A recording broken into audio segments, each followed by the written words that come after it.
Good afternoon. We'll be getting started up here. Making our switch over. Also, wasn't that like fucking remix of that? I believe it was Deltarune. I think it was chapter 2. Because I think that was a Queen song. Oh, that was such a good fucking remix. I was like, I'm gonna let this. Well, hold on. I'll let this one play out.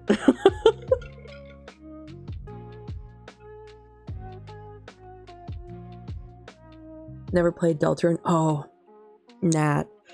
It's Undertale, but it's the like one that was in progress before even Undertale. Undertale was made as like I don't know how to like say it.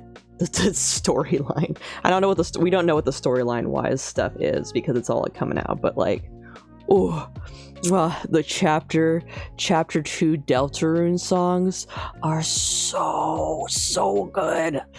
It's just, but you can't really listen to them without getting like spoiled in a sense, because along with like most Toby Fox songs, they're like usually a very specific title or a possibly spoiler title, so you do have to be aware of that. But like,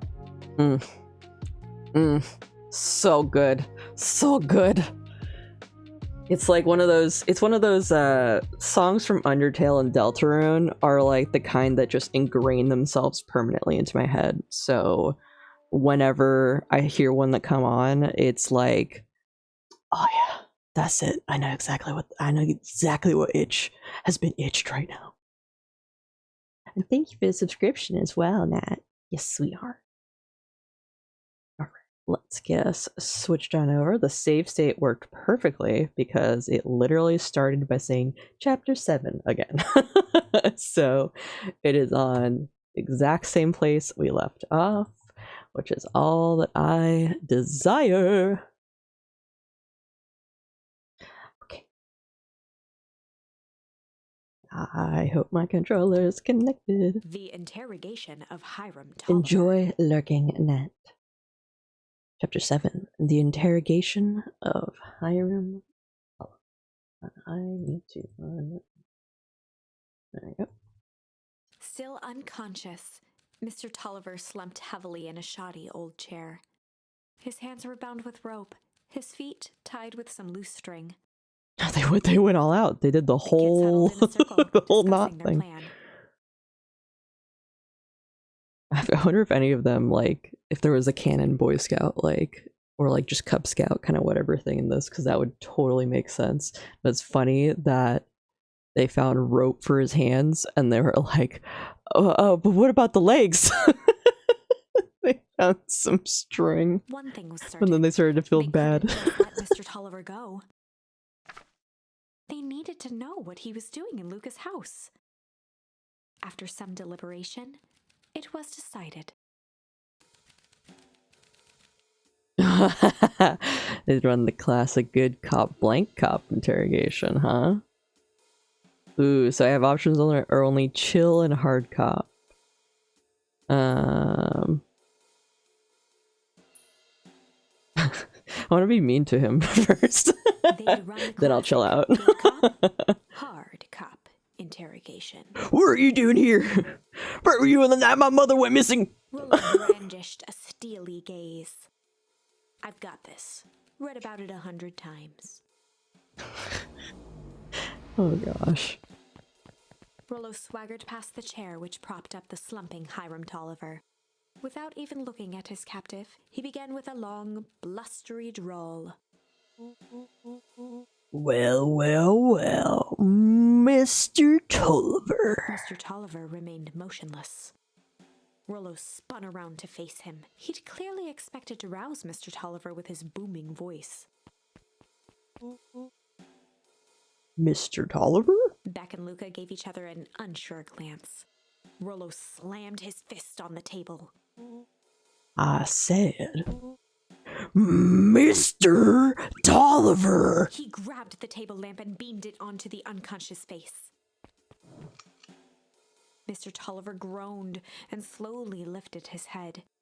He recoiled with a muddled, weary squint. What in the world? The chair wobbled as he attempted to straighten up.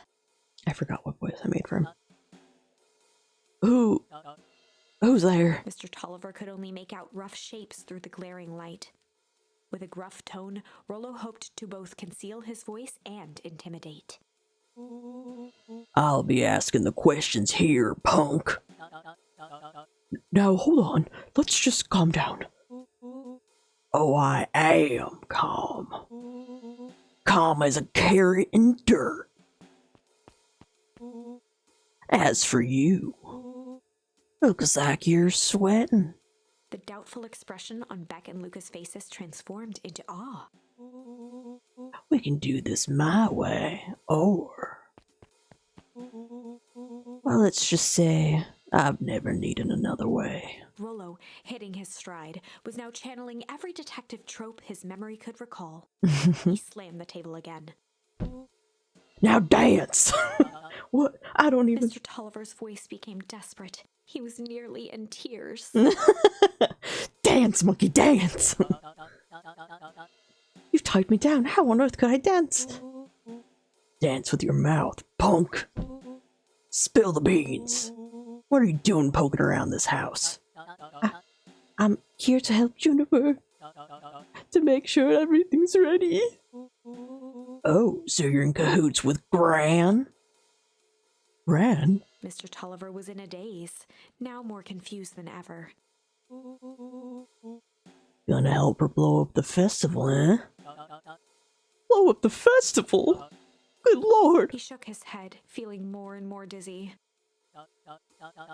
No, you've got it all wrong. Where is she now? Where is she? She's headed to the source. Source? What's the source? It's where His voice faded to a whisper. the town began. Where it all began. What is Operation Sparkplug? With that, Mr. Tolliver passed out cold. He fainted. Rollo swung around with a repentant grimace. Damn, Rollo. I think you went a little too hard on him. What did he say about the source? It's where the town began? We need more information. Yeah, but we'd better not push Mr. Tolliver any farther.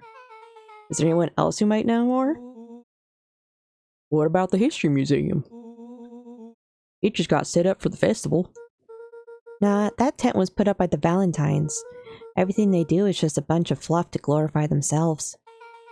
Is there anything more reliable? The library. If there's anything about this source thing, if there's any information about this source thing, Kato can help us find it. Let's go get some answers.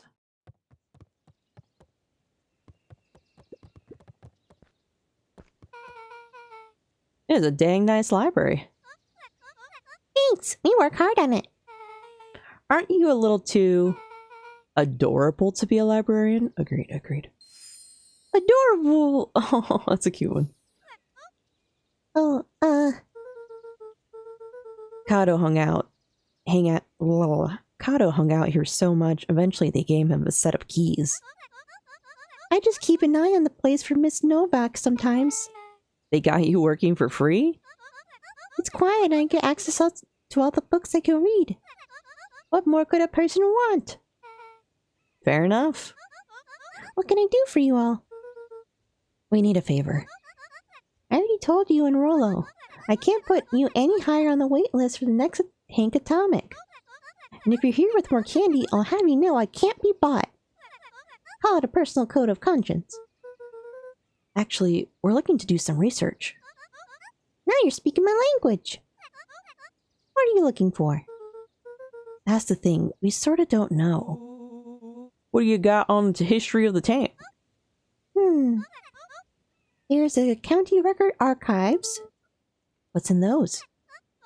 Births, deaths, newspaper clippings, stuff like that. Pretty boring reading, but they do go all the way back to when the town was founded. Great, we'll start there. Chapter 8. 6 feet under, 3 towns over. 3 towns over.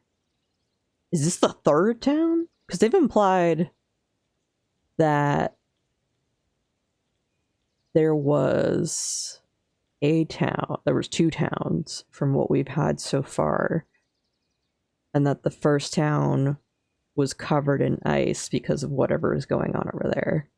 So they moved us over here, which happened, I think, during the hotel time that they, we all had to apparently leave or whatever. And then that's probably when they rebuilt the town somehow. That's 3 towns over is even The kids more spent the different. rest of the afternoon combing through dusty piles of old county records, desperately That don't searching add- for that anything don't that could help add them up. make sense of Mr. Tolliver's cryptic utterance. Luca tried to shake the thought of Gran's basement, but his focus wavered.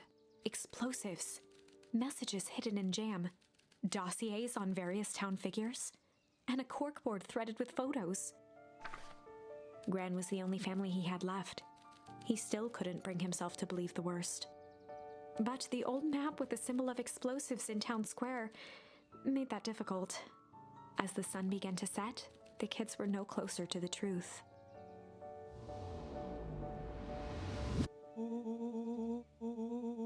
If I have to read any more records, my eyeballs are gonna pop. We have to keep digging. If I dig another word, I'm gonna end up in one of these asinine death records. Rollo Goddard lived a full and wonderful life, till he read so much boring crud that his brain oozed out of his ears. Rollo shut his book with an assertive nod. If you got a better idea, spit it out. You sound like my sister. Keep pushing your luck, pal. And it won't be boring county records that kill you. I'll put you in the obituaries myself. Rollo muttered under his breath. You're a county record. Fucking got him. And the award goes to Rollo for best comeback. Thank you, thank you. I'd like to thank Luca. I'd like to thank my mom and pa for having me, and I'd like to thank myself for growing this amazing brain. Good stuff. Really? That's the best you've got? When I'm done with you, you'll be the footnote in history. Just like... Beck slammed her finger down on the open page before glancing down to read. J. Hartford here. I'd love to see you try. Hey. We're all a little tired here. Let's just take a minute and... Something tickled the back of Luca's mind. Wait, what was that name, Beck? In the obit, J. Hartford. From the Brookville Tribune 8 years ago. That can't be right. What is it? J. Hartford. That's my grand's name, Juniper Hartford. Oh yeah, if that's in... She was supposed to have... Dad? Maybe there were 2 J. Hartfords? Mrs. Hartford is survived by her young daughter, E. Hartford. My mom's name is Eleanor. Okay, this is getting creepy. If your grand is 6 feet under, 3 towns over. Oh, because she's supposed to be 3 towns over, is the implication. But they're saying that she died 8 years ago, so yeah. Then who am I living with? The question hung in the air.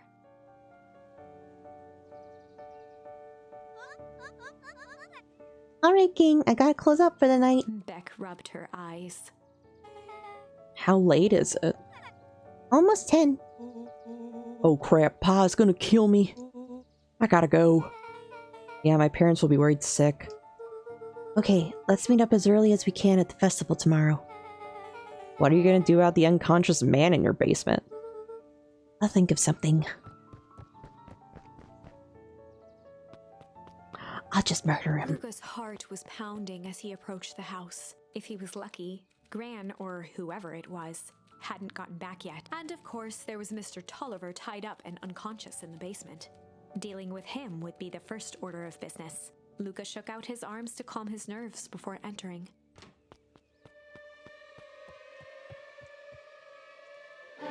He held perfectly still, tempering his breath, and listened closely. She was asleep. His only hope was that she hadn't found Mr. Tolliver before dozing off. Oh boy. What if we just didn't deal with this? What if we just went to bed?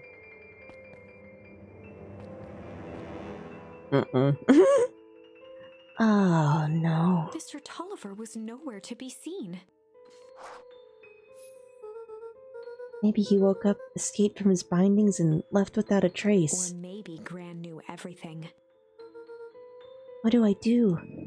Luca's hungry stomach groaned. Not realizing it, he'd gone the entire day without eating. Okay, I can figure this out.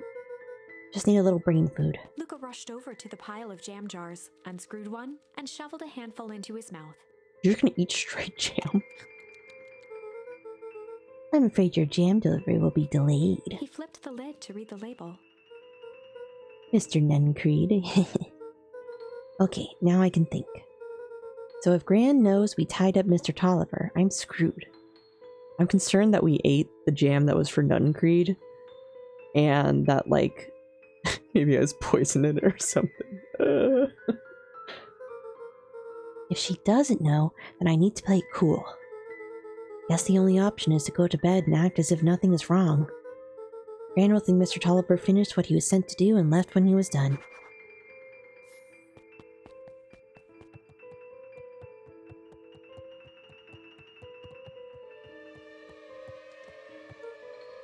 Gran?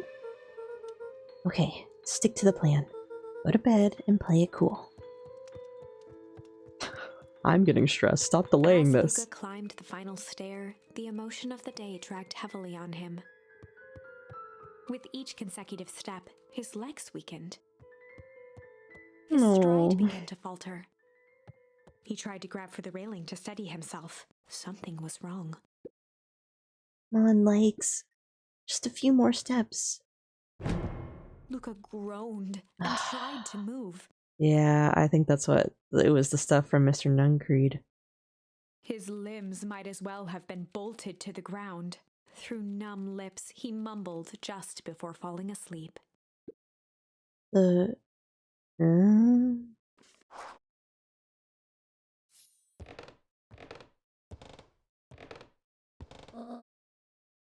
Sweet boy. What did you get yourself into?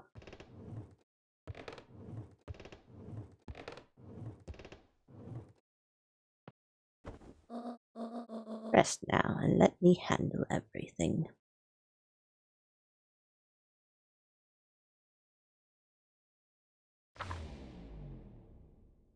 Chapter 9. We skipped a chapter. A speech to end all speeches. Oh, because I'm assuming the other pathway will make it so I don't pass out? And I would have chapter 8? No? Unless I'm counting Luca wrong. awoke to find himself face down in bed.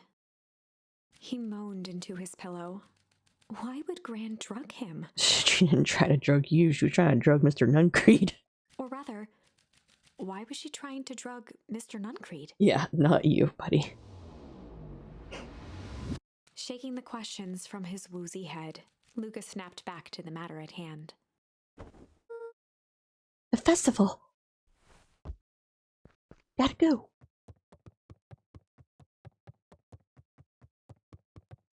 I gotta go. Still open? Anything else to check down here? Really get to look.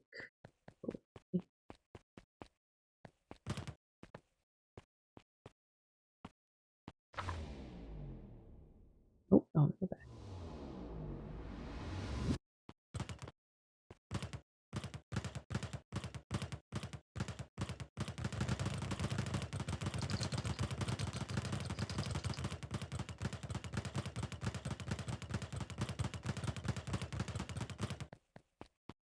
I want there to be something tied to that, but Can't seem to find any. not here. Off I go to the festival.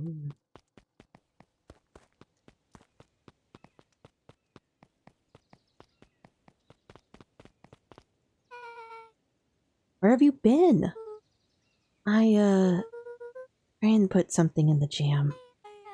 Yeah, we know. Secret messages for secret conspirators. Not this one. The one intended for Mr. Nuncreed. Put me to sleep. Whoa, ho, ho. Sly devil. Sly. I love the pose.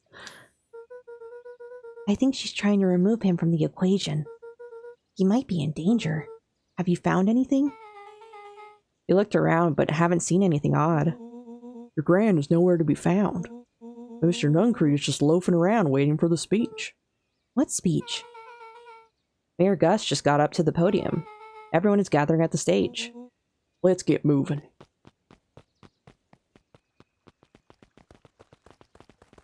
Augustus Valentine nervously wiped his brow. Is this thing... hello, Beacon Pines. I'm Augustus Valentine, your mayor, and I suppose you already know that. Oh yes, before we get started, I just wanted to take a moment to recognize someone who couldn't be here today. This town wouldn't be where it is today without my father, Sharper Valentine. So I thought we could begin with a round of applause befitting such a great man. Clap, clap, clap, clap. Even that's more than the old codger deserved. Gus cleared his throat and awkwardly loosened his tie.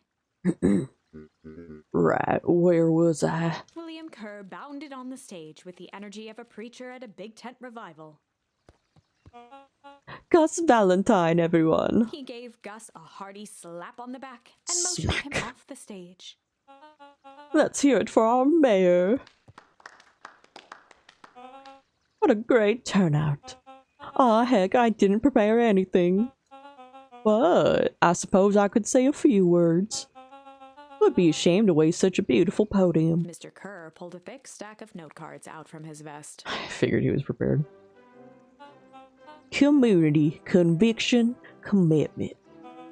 These are the things we celebrate at Perennial Harvest.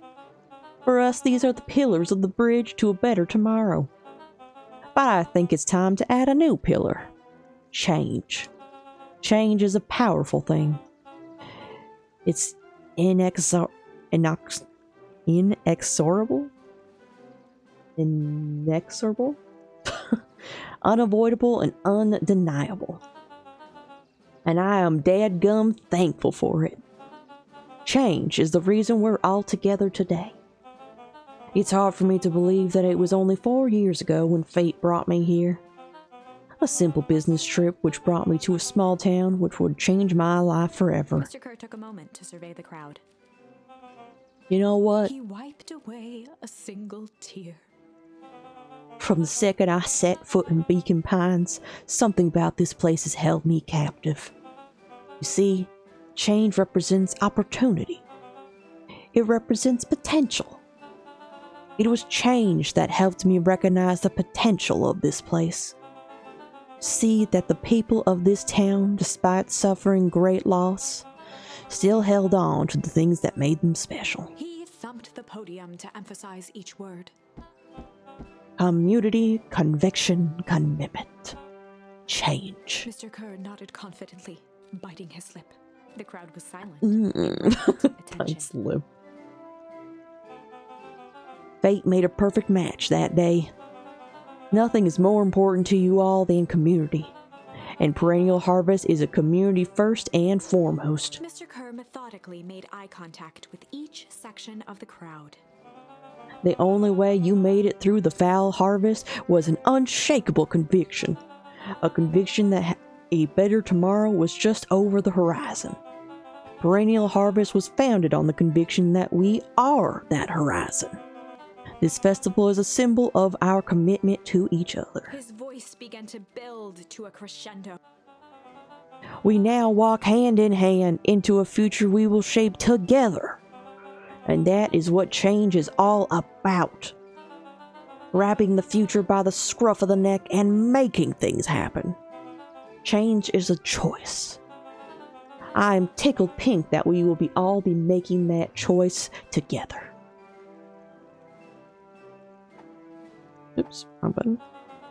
How great is that? Just imagine what we can accomplish. What was that? The crowd began to look around nervously. Don't worry, a little thunder isn't going to ruin this day. Everyone remain calm. Mr. Kerr quickly flicked through his note cards. Where was I? Through all of my travels, I have learned one true thing. One always reaps what they sow. We have all planted a lot of good in this town, and so it is with a happy heart that I can proclaim Raised his hands up to the heavens. our harvest awaits. Ba-da-ba-ba-da-boom. At that moment, a merciless wall of impossibly cold air. Same ripped thing that through the happened crowd, years ago, I instantly guess. freezing everyone and everything it touched. I'm assuming Grant is supposed to be the one For a that's man like does William that. Kerr, But yeah. this was a fitting way for things to end. On a stage, with an entire town frozen in rapt attention for the rest of time. The end. Cute. There's that ice again! Whenever I think we're getting close, it comes along and ruins everything! Maybe we should just quit? Maybe you should just close the book, walk away, and never think of me again. No, I don't mean that. We got a little closer this time. We just need to try again. Please. Oh yeah, no worries. Now you can be sly and chill. Went through those ones. That's the same. That's still the same. Okay. So we'll do this one. We'll do chill this time. And then we'll do the sly. See where They've done chill the classic goes. good cop, chill cop interrogation. I'll handle this. Just gotta play it cool. Luca walked calmly to the light switch, Thank you for the hydrate, flicking Nick it Jackie. off and on a few times.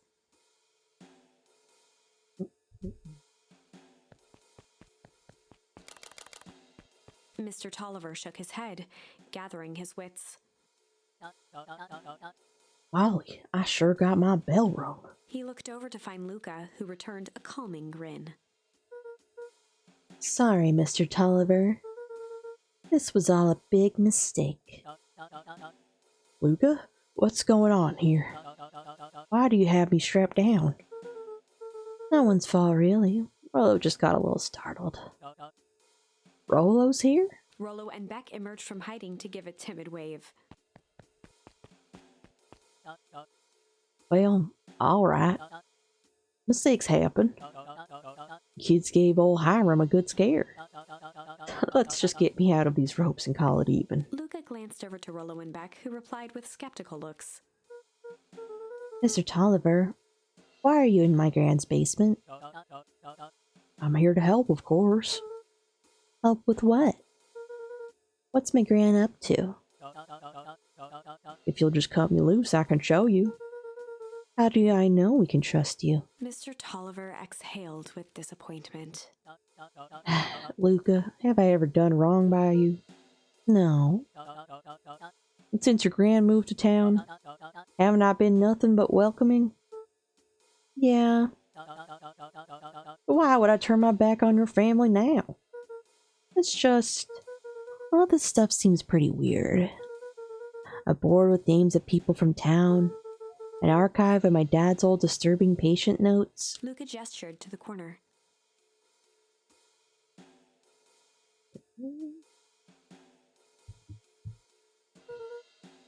Barrels of explosives. I can explain everything. You just need to untie me. You kids deserve an explanation. Luca looked again to Rollo and Beck. This time they shrugged. Luca began to slowly loosen the bindings. Mr. Tolliver gently rubbed his wrists. That's good, lad. This'll all make sense in time. He edged imperceptibly toward the stairs as he spoke. You see, this town has secrets, Luca. A very dark past indeed. Before the kids had even noticed his movement, Mr. Tolliver was at the light switch. A past that must be brought He to... punctuated his final words by flicking the switch and rushing up the stairs. Light! Son of a... Beck darted to the wall and turned back on the lights. It was too late. Rollo confirmed what they all heard. He just locked us down here. Mr. Tolliver's muffled voice came from behind the door. I wasn't lying, you know. This is for your own good. You kids just keep tight down there and let the adults handle this. They looked bewildered at each other. Play it cool, huh? Not now, Beck. They heard the staccato thump of quick steps exiting the house. The kids looked down in resignation. This isn't how it goes in Hank Atomic. For some reason, they'd always assumed it was up to them to save their town. Luca opened his mouth, hoping to conjure some magical words to make this right. Only a hollow croak escaped. The end. No. Well, we certainly aren't going to find a grand resolution to our tale locked in a basement. Back to the drawing board. Now we be sly. They'd run the classic good cop, sly cop interrogation. Luca and Rollo ducked behind a barrel, leaving Beck to her task. Alright, Beck. With a few crisp snaps, she roused Mr. Tolliver. What's going on here? You're that mode wheel girl. Please, call me Beck. Sorry about all this. Mr. Tolliver looked down and shifted a bit, testing his restraints. It seems there's been a mix-up. You see, I'm down here for the same reason you are. Juniper sent you here? Beck caught herself before letting the surprise manifest on her face. She'd already gotten him to reveal his relation to Gran. This was going to be easy. You know how Juniper is with her precautions. Operation Sparkplug has us all on edge. I guess she thought you needed some backup. But she sent a child?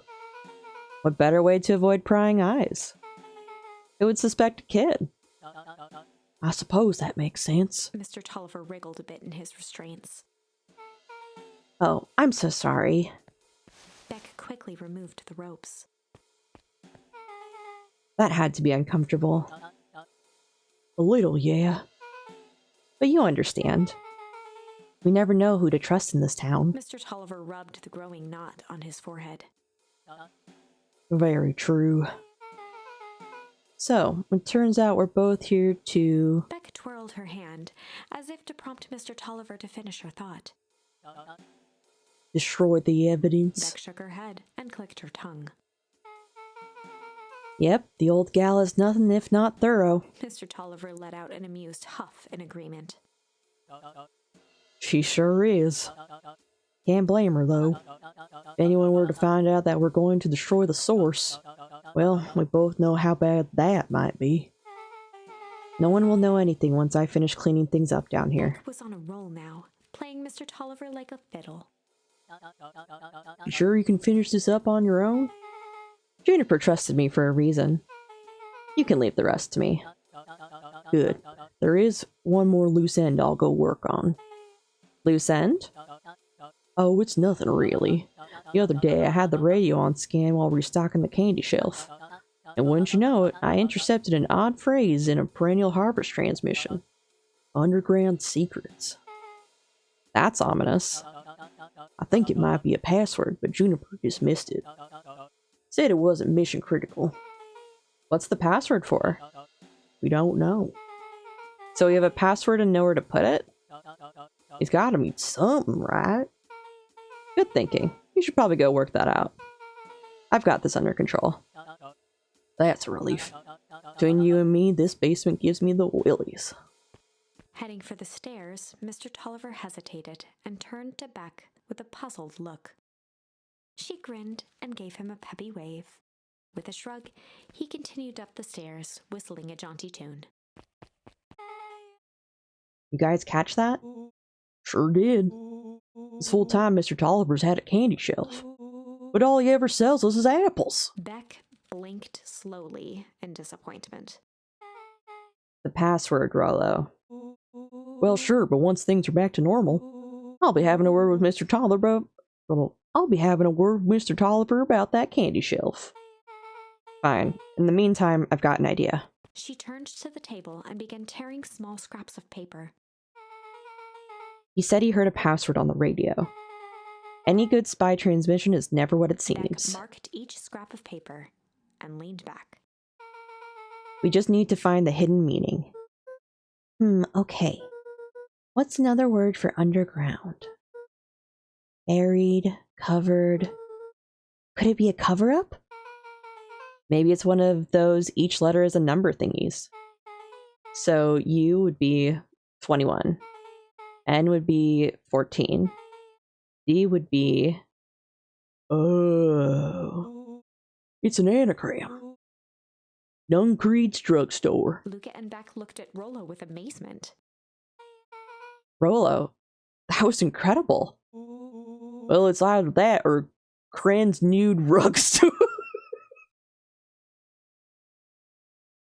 Come on down to Cran's nude rug store and get you your rug stripped soon as possible. Get your rug stripped faster than a hot dog on a whatever day. Bacon pies. We only saw one pig here. That was the lazy pig. Also, welcome in, Poncho. Yeah, I think you were right the first time. How did you do that? What can I say? I love ciphers. Well, I guess we know where to go next. Let's go.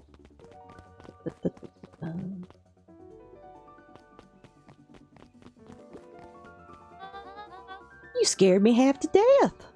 Sorry. You kids haven't seen Mr. Tolliver around, have you? Nope. Hello, look, you wanna make food? Hell yeah. Make yourself that food. He's got me waiting around like the last slice of pie. I swear that man will be late to his own funeral.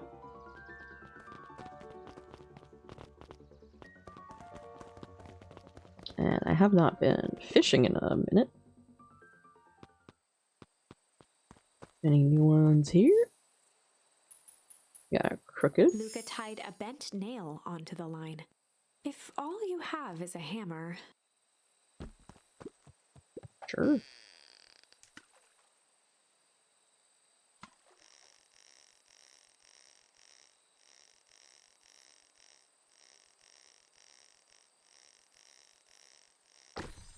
Nice. What is this? It's a photo of you and Uncle Joseph. Let me see that. Huh. Look at those two young fools. How'd it end up at the bottom of the pond? Who can say? Some things are just hard to explain. I miss Uncle Joseph. How come he doesn't come fishing with us anymore? He's busy with his new job at Valentine's. What's a new job got to do with him fishing with us?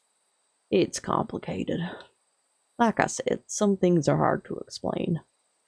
Wonder if that means that the uncle was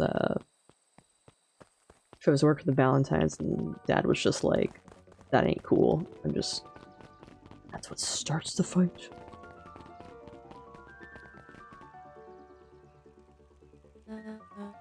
You're late, Augustus.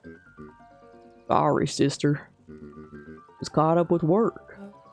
Work? You? I had a few more details to lock down for the festival. Oh, what do you have to report? What is this insipid town festival really about? I think Gus looked around nervously. Mr. Kerr really does just want to do something good for the town. He's actually a pretty nice guy. You should spend some time with him. I didn't pull strings installing you as mayor so that you could make friends. Your job is to help me figure out what Kerr and Perennial Harvest's true intentions are with this town. We have a responsibility. This is our father's town. Was. Moment.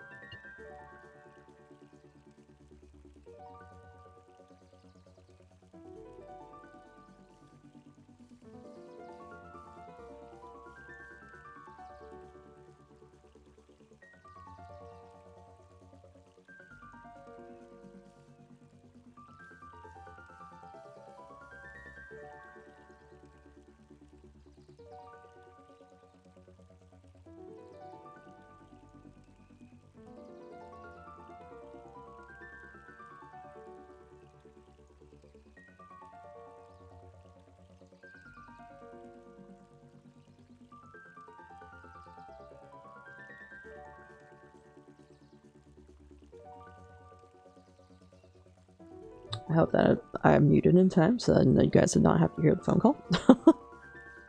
We're good. Back to gaming. Excuse me? This was our father's town. He's gone, Eris, and he isn't coming back. Father left us with nothing but problems. Mr. Kerr came here and offered to help us. We accepted that help. We didn't agree to them turning Father's warehouse into a toxic dumping ground. That is just a temporary arrangement. The glow can be seen from our damned backyard. They are dumping their nasty little secrets on us. When this all inevitably goes wrong, who do you think will be blamed? Eris's cry hung in the air. We have a new choice to make now, sister. This town is going to change, whether we like it or not. Are we going to choose to be a part of that future, or be forgotten in the past? It's a shame. Father named you Augustus, but you will always just be a Gus. Good night, Eris. I'll see you at breakfast tomorrow. Damn. It's getting late, children. Interesting enough. Oh. The crocodile lady got say. Knowledge, he spat with a sneer. There exists a gulf between knowing something and being able to do a damn thing about it. I do hate it when the villain makes a good point. Can I smack one of them? There we go. I did it! Yeah! And I got smack. I was wondering what I felt like there was something attached to that, and I was like, I want the freaking whatever word is attached to this. Gimme. Can I go to the diner still? Damn it. I'll have to go back to the diner another time and try more words. Oh. This kid. Solomon. Solomon stood proudly at the entrance to the drugstore, holding a brown bag overflowing with black licorice. Hey, Solomon. We're looking for Mr. Nuncreed. Is he still in there? I'm afraid not. And where'd you get the candy from? You might say we have an arrangement. Solomon shoveled a surprising amount of licorice into his mouth. Sometimes we just swallow pleasures in life. I assume he's eating. Though we might not always have family to rely on. Licorice has never let me down. Well, I can't say licorice would be my first choice. But whatever floats your boat. You can tell a lot about a person by their choice of confection. Oh, yeah, I guess. I like sour gobs. Thank you, Rolo. I'm certain you do.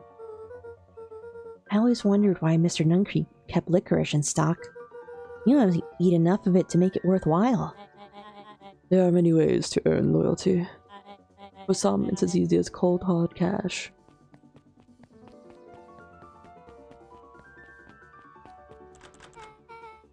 Well, he's right. It's locked. Gotta be more clues. Okay, let's see.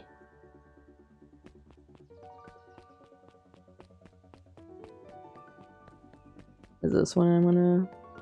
Yeah, because this is... this is the phone booth that I was pushed down a while ago when I did speak to Mr. Nuncreed and he was shamed. Sent me down here, so I'm assuming I'm supposed to use this phone now to get myself inside the base, maybe. Have you ever seen anyone actually use this thing? Besides Mr. Nuncreed, no. Beck cupped her hands on the glass to peek inside. That is not a normal phone booth. It's got like a blinky keypad. Why would there be a blinky keypad? Cran's nude rug store! I mean, underground secrets! The password! Beck flung open the door and they all squeezed in. Woo! Now we're taking the way when someone's not gonna murder us at the bottom. Hopefully.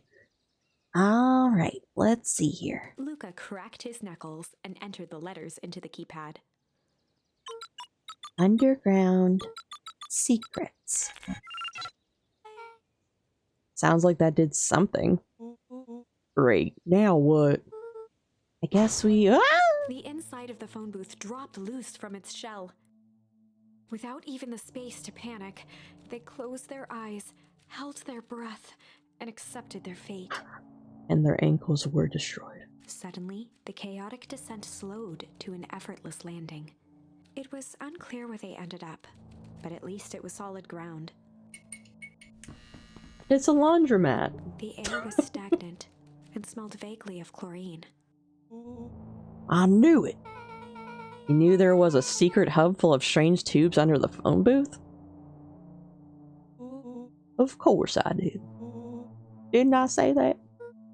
No. I definitely thought it.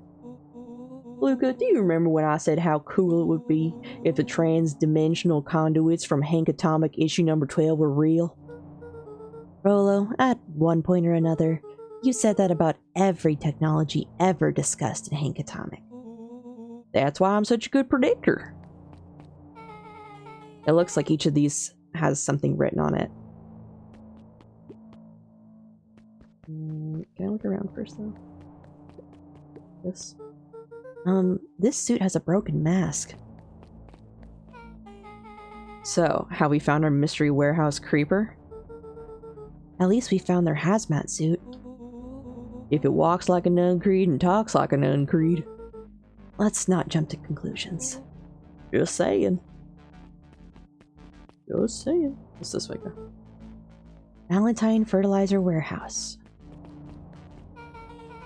Isn't that where you almost got snatched? Yeah. Why would Perennial Harvest have a tube going to the old Valentine place? This is starting to feel like something big. Perennial Harvest main office. That's where my mom works. What does she do? Science stuff. Is she involved in all of this? We just moved here. How could she be involved? True. Mining Operations Alpha. You guys have mines here? Not that I know of. This town is all farms and fertilizer. And a series of tubes. I always said you can only trust a miner up to the point when they hit gold. Not sure how that wisdom applies in this exact situation. That's the thing about Pa, you don't always realize what he means until it's too late. That's a lot of buttons. Stand aside, Earthlings. I've read enough Hank Atomic to know my way around sci-fi tech. Rollo's hands hovered over the field of blinking buttons. Eeny, meeny, miny.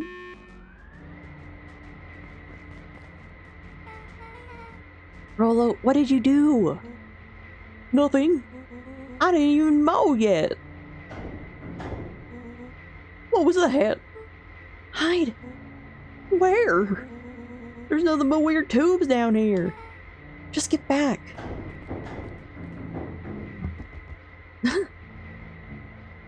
Shit. Shit. Shit. Awesome. You all need to come with me now. We aren't going anywhere with you. Not until we get some answers. Mr. Underground Secrets. I told them it was an absurd password, but they love anything that makes them feel clever. They who? That's no matter. If I can keep you hidden until after the festival, I might be able to save your skins. We don't care about our skins. Hold on now, I like my skin. This all stops now, Nuncreed. Joseph waited for a moment in silence. You sound just like him. Who? Walt. You don't get to talk about my dad. No, your father and I were friends back before He gestured toward the strange tubes. all of this. That's a lie. It's true. I used to bounce you on my knee. What happened? Same thing that always happens. Reality, complications, life. We were a team, Walt and I. An idealistic doctor and a bright-eyed pharmacist. Both hell-bent on helping folks. So you were his sidekick? No. We were partners. He helped the patients and I helped him. Yup, total sidekick. Nuncreed let out a growl of a sigh. Luca, I need you to know this. I need someone to know this. One day, Sharper Valentine comes to us. Says he's got an opportunity. He'd found something he didn't quite understand. And he was willing to pay us both handsomely to help him understand it. And my dad said no. Your father and I both believed in helping people. But the thing I could never get him to understand was, it's a lot easier to help others if you help yourself now and then. Classic sidekick to villain plotline. Walt loved being righteous almost more than he loved his family. He was wrong about one thing, though. When he begged me not to take Valentine's offer, he said, Joseph, if a person says yes one time to Sharper Valentine, he'll make sure they keep on saying yes to him until the day he's dead and gone. He shook his head wistfully. Sharper's long gone, but he still got me saying yes. Is there a point to this sob story? Not really, no. Just an old man trying to delay what needs doing. Nuncreed took a menacing step towards the children. I try to keep you safe. I try to keep you and Juniper out of this. But you forced my hand. Luca began to laugh. What? You really don't know. My gran isn't out of this. She's been scheming right under your nose. Juniper? Seems like she's planning on crashing the town's party. She's going to disrupt the festival? How would she? The color drained from Nuncreed's face. How does she know? Apparently she knows a lot of things. What? Let's just say this isn't the only underground lair we busted into today. And honestly, hers is way cooler. She's got maps and explosives and bad intentions, big man. Nuncreed grabbed Luca by the shoulders. His eyes were frantic. You need to tell me what she's going to do right now. She doesn't understand what it is she's messing with. Tell me now, she's in danger, boy! I don't know. She had a map with a mark on the fountain in town square. The fountain? Oh, why would... A jolt of realization struck Mr. Nuncreed. She knows about the source! What the heck is the source? If she tries to destroy the source, it could catalyze and... Dear God, she's going to freeze us all! His ears. You all need to run. Run where? Away. As far away from this town as you can get. Head west and don't look back. That did not go how I expected. So... We're totally following him, right? Totally. See you on the other side. Ooh. You good? Yep. I love this town. Me too, Beth. We're a pretty fun little town. Chapter 8. Woo! The Cold, Hard Truth. Yes. Beck leapt up, allowing the suction to yank her into the dark. Dimness eclipsed around her like the shutter of a camera as she seemed to cover great distance in mere moments. Her only points of reference were glints of upcoming turns, which approached with frightening speed, only to carom her gracefully along. She heard the tinny, distant echoes of Rollo's glee. Once she stopped fighting against it, the ride was impossibly smooth. Then, all of a sudden, as if minutes had passed in an instant, light blazed into view. A burst of wintry air snuffed across her face, and she was flung out into the cold. So this is popping out where we ended up with the Icky Path.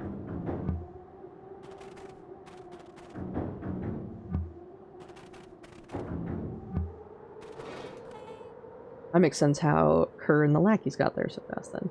That was... intense? Yeah. I think I might have parted with some fluids in there. Oh, Rollo! Rollo, what are you doing in there? What kind of fluids did you leak in there, man?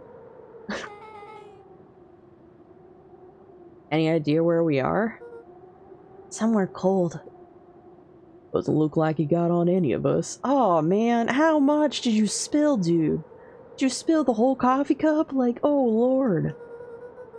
It didn't feel like we traveled that far. So where did it all go? That's why they... Is there a draining point? Yeah. Where did it go? I'd like to think that it all landed on Nuncreed. I hope it all landed on him. That, or it went to like some random... Whatever the other random... Where the tubes go, it just goes to a random other character we don't like, and it's just on their head. And they're like, what the fuck? This place sucks. Why would anyone even want to blow something up out here? Only way to find out, I suppose. Gotta catch up to Nuncreed. I think he went this way. Can I bring them over to this spot? No. Doesn't matter. Just wanted to know. This looks... familiar, yeah. Maybe we can clear off the snow. No time. Nuncreed's getting away. I can't believe we won't touch it right now, of all times. Okay, this is starting to feel really familiar. I may not be the most well-versed in all things Beacon Pines, but this does look like some sort of frozen replica of town. Ah, I got it. It's so obvious now. Mr. Nuncreed is an alien. Some glorps in chat. For Mr. Nuncreed the alien. Rollo. Stick with me here. His species can only live in sub-zero temperatures. Oh boy, here we go. The source is their base camp dimension, so naturally they keep it cold. We found it by traveling through those metallic wormholes back there. Final objective? Kill us all and shapeshift into a Beacon Pine citizen of their choosing. You never really had me, but you very much lost me there. You get used to it. We should keep moving. Can I go down? As they rounded the corner to the frozen town square, they spotted Mr. Nuncreed inching cautiously toward a pit at its center. He held his arms out gingerly, as if approaching a beast in the wild.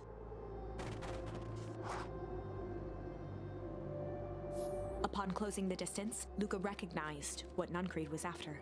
Gran stood confidently at the edge, one arm outstretched over the abyss. Nearby, a wheelbarrow had been emptied out. She held a lit torch, which flickered.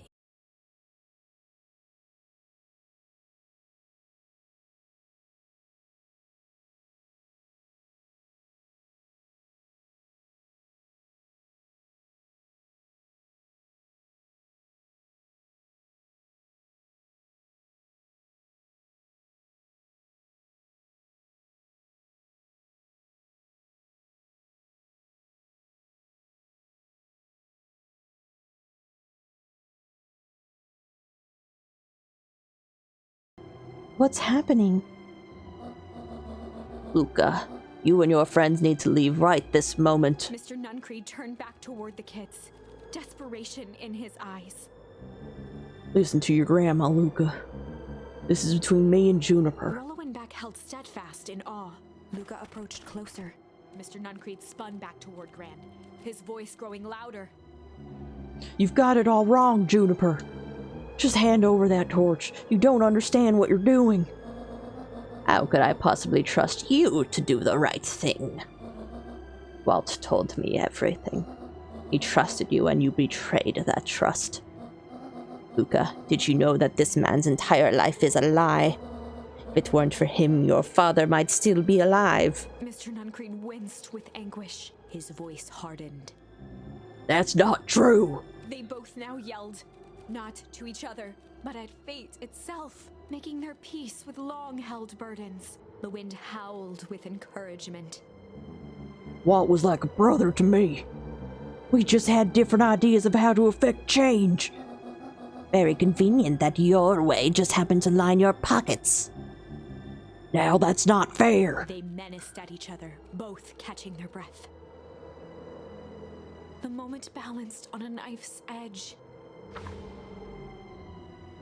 Amid a blur of emotions and memories, Luca's mind flooded with questions. The wind calmed, as if to give him the stage.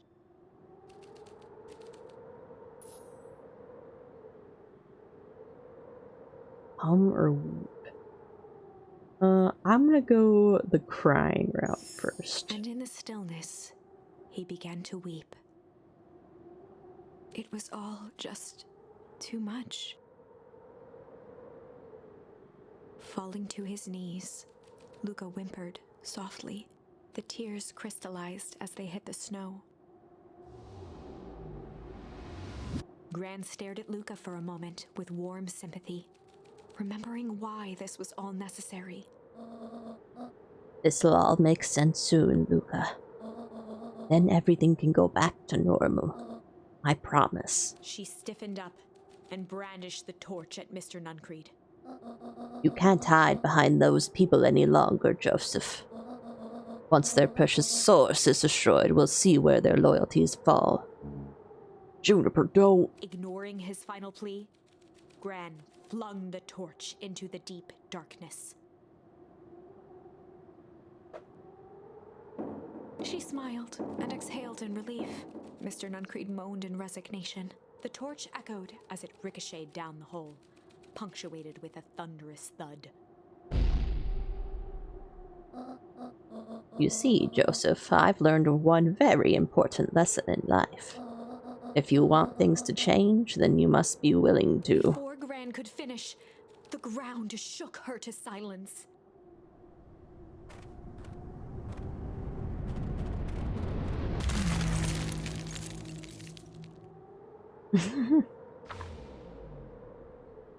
Gran only had time to spin around and run to Luca.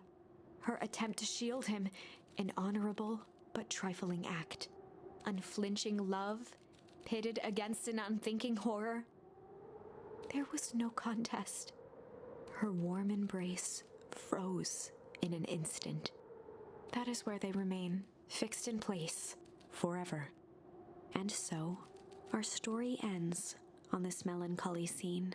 In a town brought low by its secrets, sits the frozen statues of a misguided band of meddlers. The end. No. Well, that was dire. On the bright side, we finally figured out where all the ice is coming from. Now, we just need to find a way to deal with a mystic, unfathomable force of nature. Let's hum instead. He began to hum. And in the stillness, he began to hum. After the death of his father, Luca had trouble sleeping. Each night, his mother would sit at the foot of his bed and hum a gentle melody. It was the only thing that could calm his mind, the only thing that, however briefly, could make it all seem okay. That melody pervaded every memory Luca had of his mother. Shivering in the raw snow, he began to hum it out loud.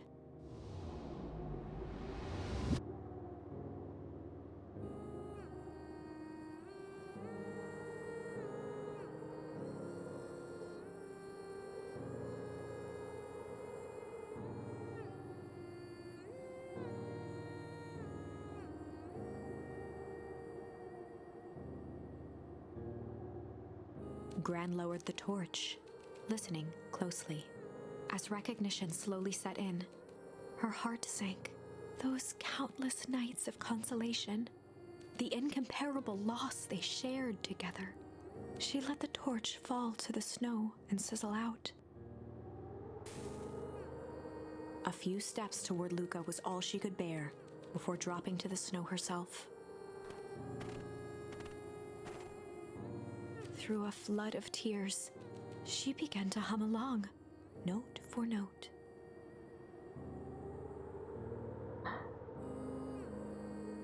Is grandma not grandma and actually mom that got affected by like something?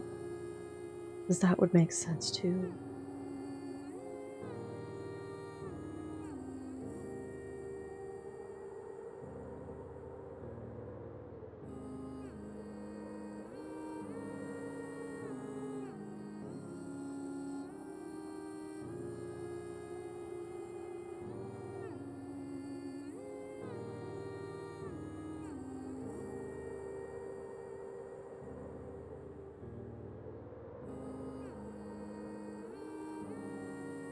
I don't know if I'm supposed to press a button or it just keeps going forever. But I think I might need to press a button, but this is really nice.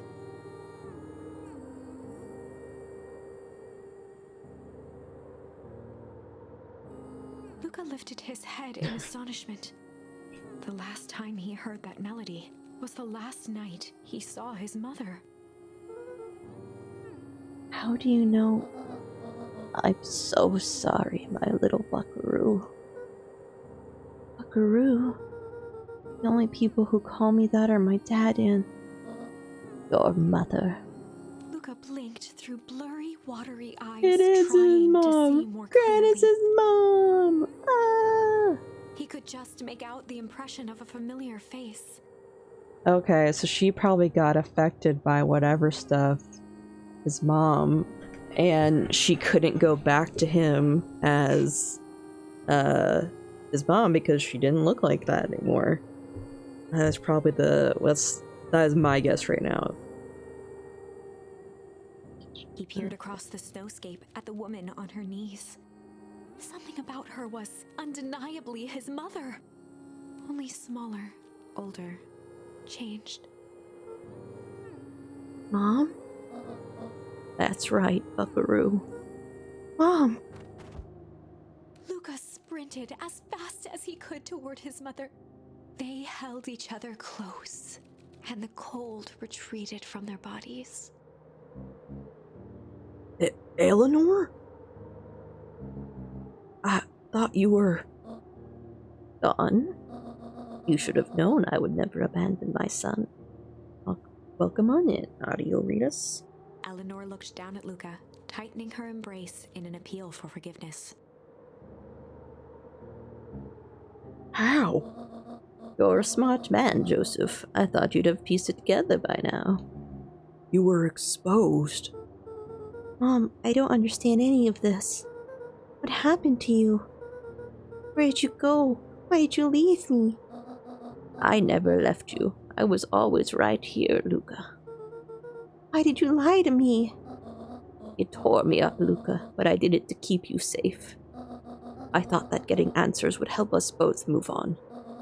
But the more I discovered, the more I realized the danger we were in. Until perennial harvest was stopped, it was better if everyone thought I was gone. You could have trusted me. These are bad people, Luca. They won't stop until they get what they want. And they don't care who gets hurt in the process. Then, what do? We have to stop them. Joseph slumped into the cold, wet snow. They can't be stopped. This is too big.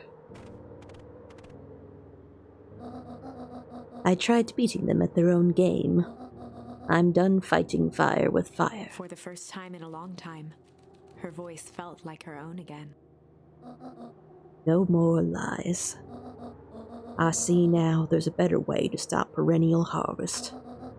Cold hard truth. Luca gazed down at Nuncreed with pity. He looked small.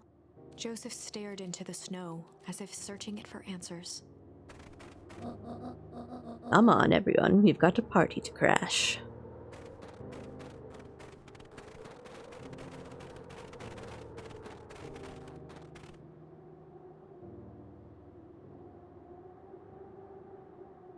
Not the realization that I thought we were going to have there, but that was really cool and cute. Don't understand.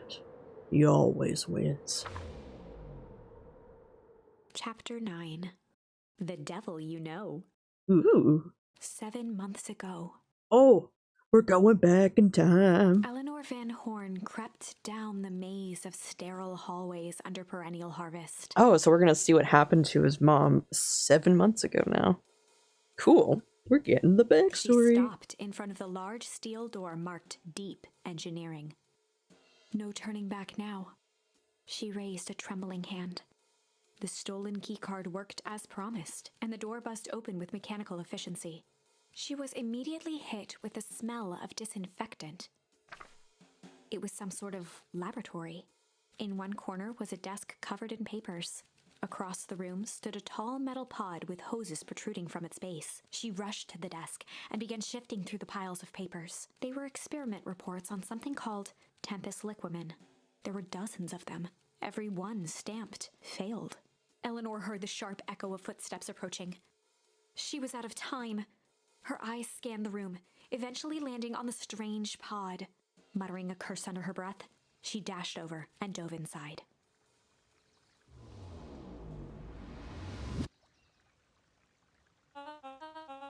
And that is what change is all about.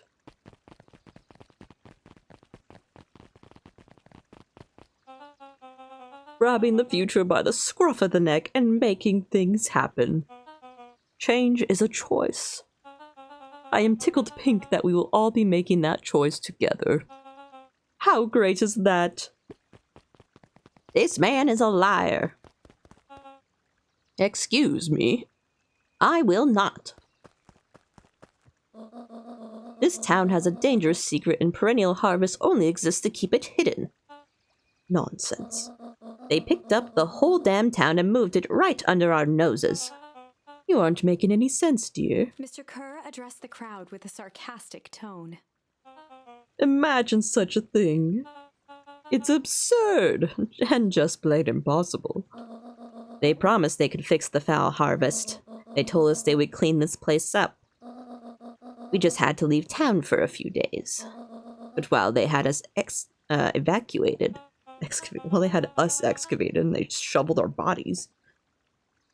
Mrs. Hartford, I'm afraid I'm going to have to ask you to. You're afraid of a lot of things, aren't you? You sniveling little worm. This is growing tiresome. A little help, please. Don't you all see? This festival is a sham. An excuse to have the whole town gather in one place. They're planning something awful. I don't know what, but these people are wicked. Don't listen to her. She has absolutely no proof. I am the proof. I am Eleanor Van Horn. Whispers filtered through the crowd. Well, aren't you just as sneaky as the Dickens? We all knew Valentine's fertilizer was too good to be true. And now this whole town is paying the price. Ladies and gentlemen, I am so sorry about this disruption. My associates will take this obviously disturbed woman somewhere comfortable, so that she can get the help she needs. She's not the only one who's disturbed. You two-timing clown. You all know there's something wrong with this town. It was just easier to look the other way. The truth is... Oh. Solomon? That's quite enough, Mr. Nuncreed. Torment dragged on Joseph Nuncreed's face. Yes, sir. Take them away. No, I want them to see this. Ah, the ever-tempestuous Eleanor Van Horn. You've been quite the thorn in my side. Oh, this is probably... Instead of Solomon, it's probably Sharper. And he figured out the opposite direction where he could become younger. Like a weed that's burrowed in where it doesn't belong. I must confess, you look dreadful. He paused for a moment, plucking a piece of fuzz from his sweater and discarding it to the ground. Consider yourself in rare company. You've managed to pull one over on me. It won't happen again. I knew you had some sort of plan to disrupt our little party. But alas, I expected something a bit more impressive than incoherent rambling. No matter, your failures are yours to bear. Mr. Kerr. Yes, sir. It's a shame it was cut short, but I thank you for that arousing oratory. I will take it from here. Yes, sir. Of course, sir. You have done quality work for me, William. You can look forward to the recompense we agreed upon. Kerr gave a bow of deference. Founder, you are most gracious. Gasps rippled through the crowd. Thankfully, we can dispense with the formalities from here on out. Solomon pulled a glass vial from his pocket. In one smooth motion, he downed its contents. A triumphant smile grew across Solomon's lips. You can all call me Sharper Valentine. His body and face began to contort and expand as he disappeared into a belching green mist.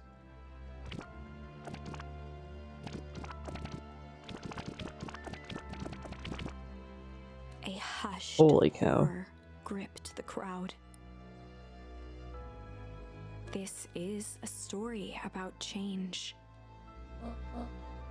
What? No! So you didn't see that. So you didn't see that coming. Good. Sharper examined his new hands. Well, this is quite the improvement. Everything looks so much smaller now. Eleanor was right about one thing. This festival was a ruse. I wanted you all to witness my glorious return with your own eyes. Why does everyone look so downtrodden? This is a celebration, people. Maybe it would help if we set the mood. Mr. Kerr, be a dear and reveal the sign.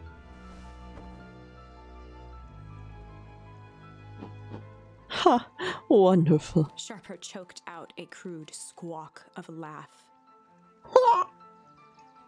Frustrated grumbles sprinkled through the crowd. Sharper, you malicious bastard. Alice. I'm glad you're back so I can tell you to your face. You destroyed this town. We ain't gonna let you get away with it again.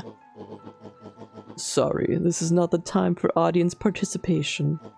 Some assistance, Mr. Kerr. William Kerr gave a subtle nod to the clipboards. You coward! Does anyone else have something to contribute? A helpless quiet settled over the crowd. I thought so. Did you all truly believe you could be free of me? A town of complete and utter fools.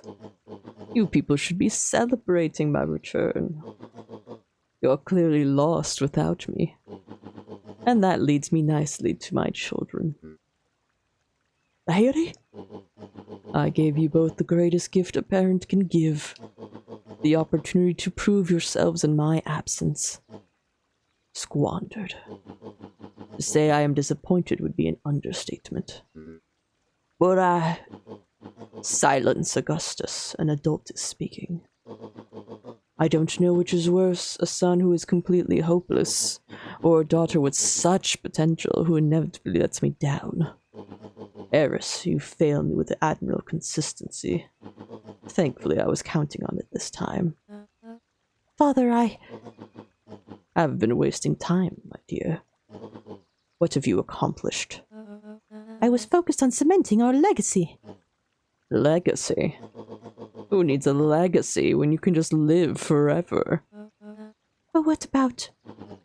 It's all right, kiddo. I'm afraid you suffered from a complete lack of imagination. There's just no helping it.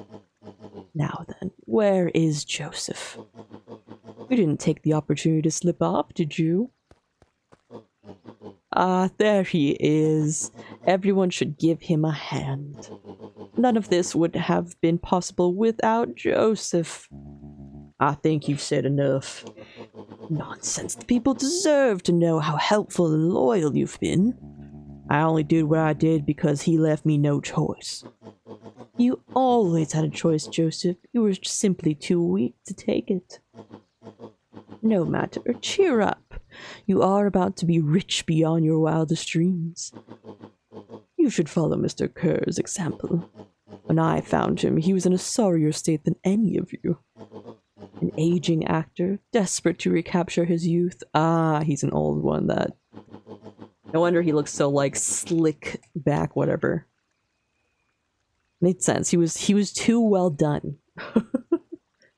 He had an anti-aging serum given to him. Makes a lot of sense.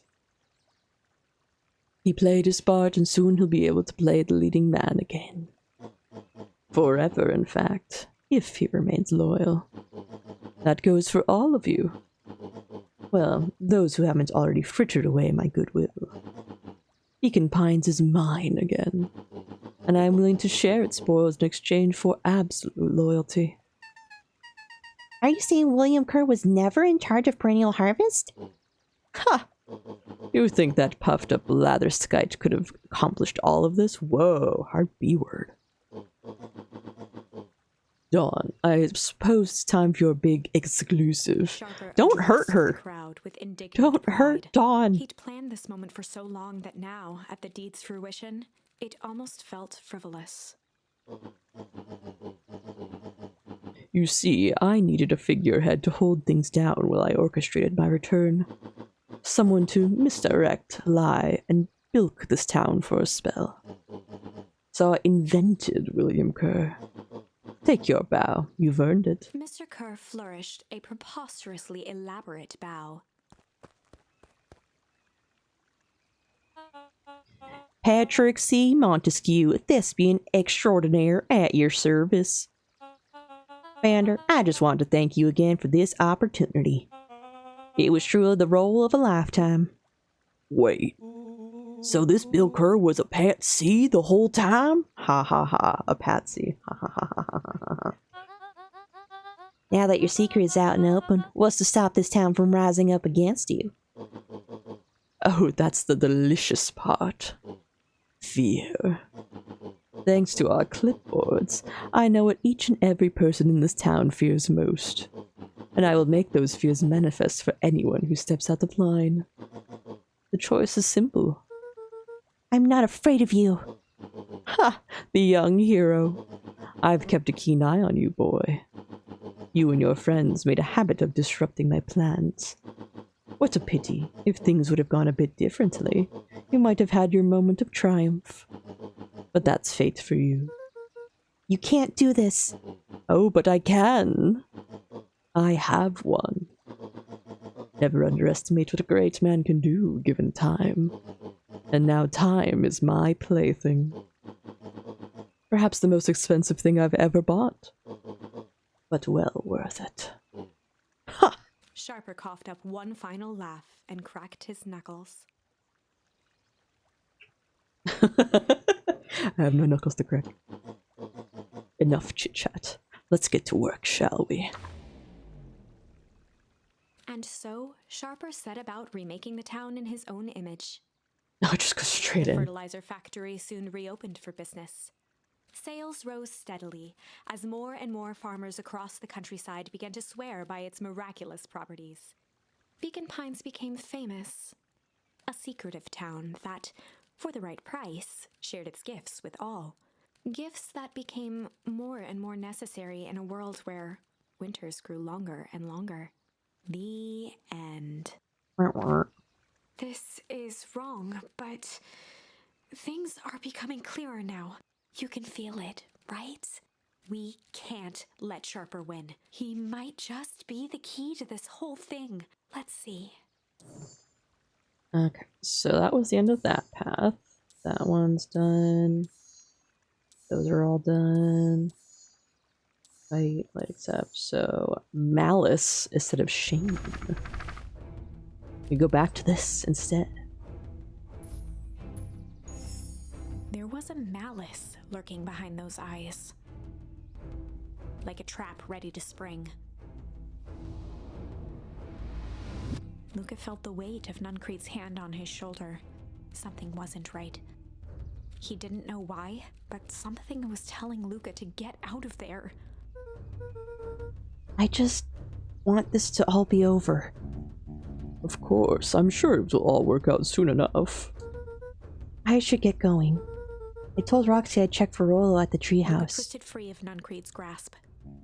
Of course. Luca, you know your dad and I were good friends back in the day. You can come to me with anything. Anything at all. I ain't coming to you for shit. You're a fucking jerk. Nothing else here. Nothing else here.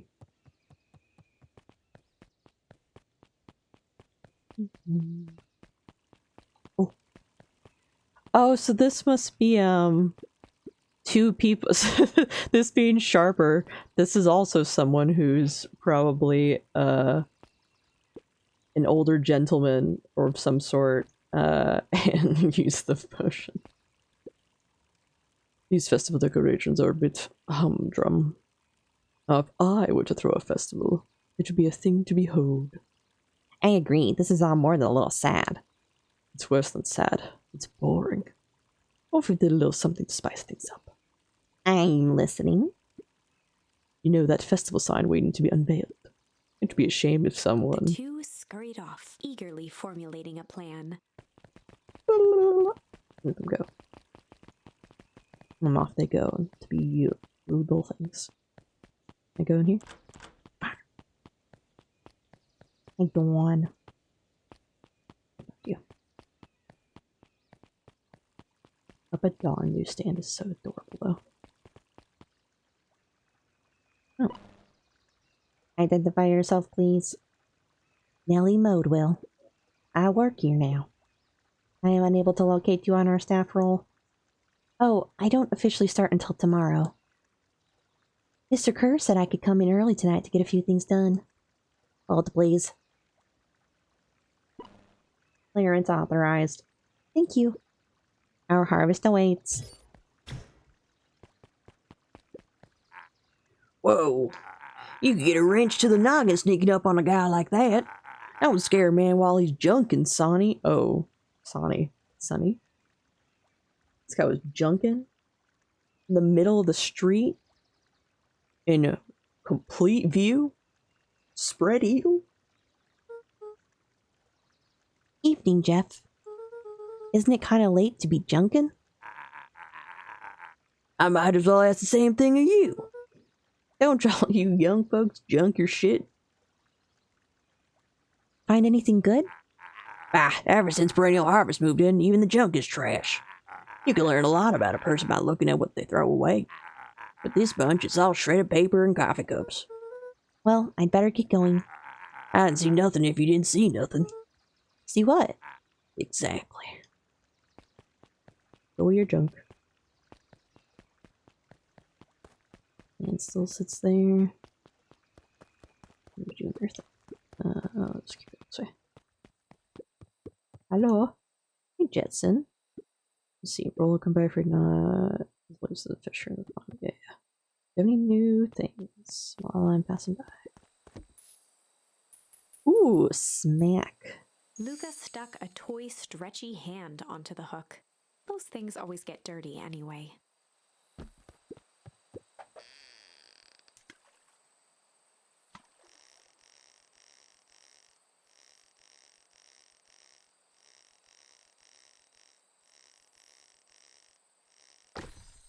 Ooh.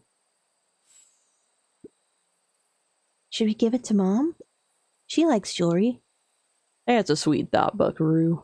But I'm not sure she'd fully appreciate a pond bracelet. I got all the fish things. Fish, quote unquote.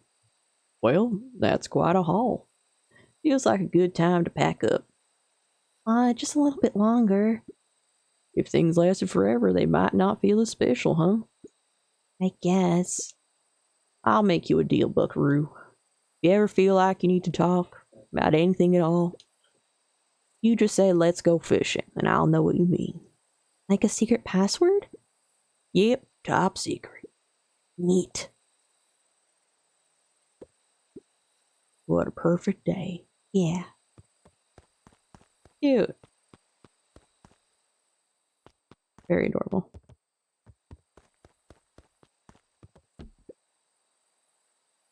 Rolo?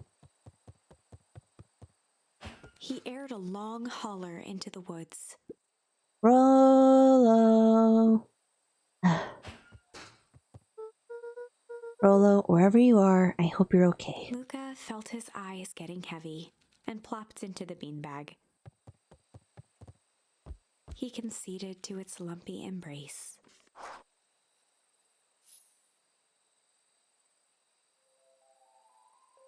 Once again, Luca found himself in a vast black expanse. This time, he knew exactly where to go. He took a single confident step forward. The world flickered and pulsed. He found himself standing in front of the frigid air of a blazing campfire. The source. He plopped down cross-legged and gazed into the cold flame. Soon enough, the fire began to die out, popping sporadically, until all that was left was a single ember. Luca stood up and dusted himself off. He plucked the glowing ember from the cold ash, examined it, and slid it into his pocket. A keepsake. The voice of his father spoke behind him. "You made me proud, Buckaroo." Luca turned to face him. "Dad, what is this place?" A warm grin grew across his father's face. "A place where everything that has been and everything that could be all wait together." Luca found himself staring at his father's face, trying as hard as he could to memorize every single detail. Wait? For what? Another voice spoke out as Luca's doppelganger stepped forward. "That's up to you." Without knowing why, Luca began to weep. Is any of this real? Are you real?" Luca's father bent down to smudge away a tear. "Of course. I'm as real as the part of you that misses me." Luca turned to look at the older version of himself. "And you?"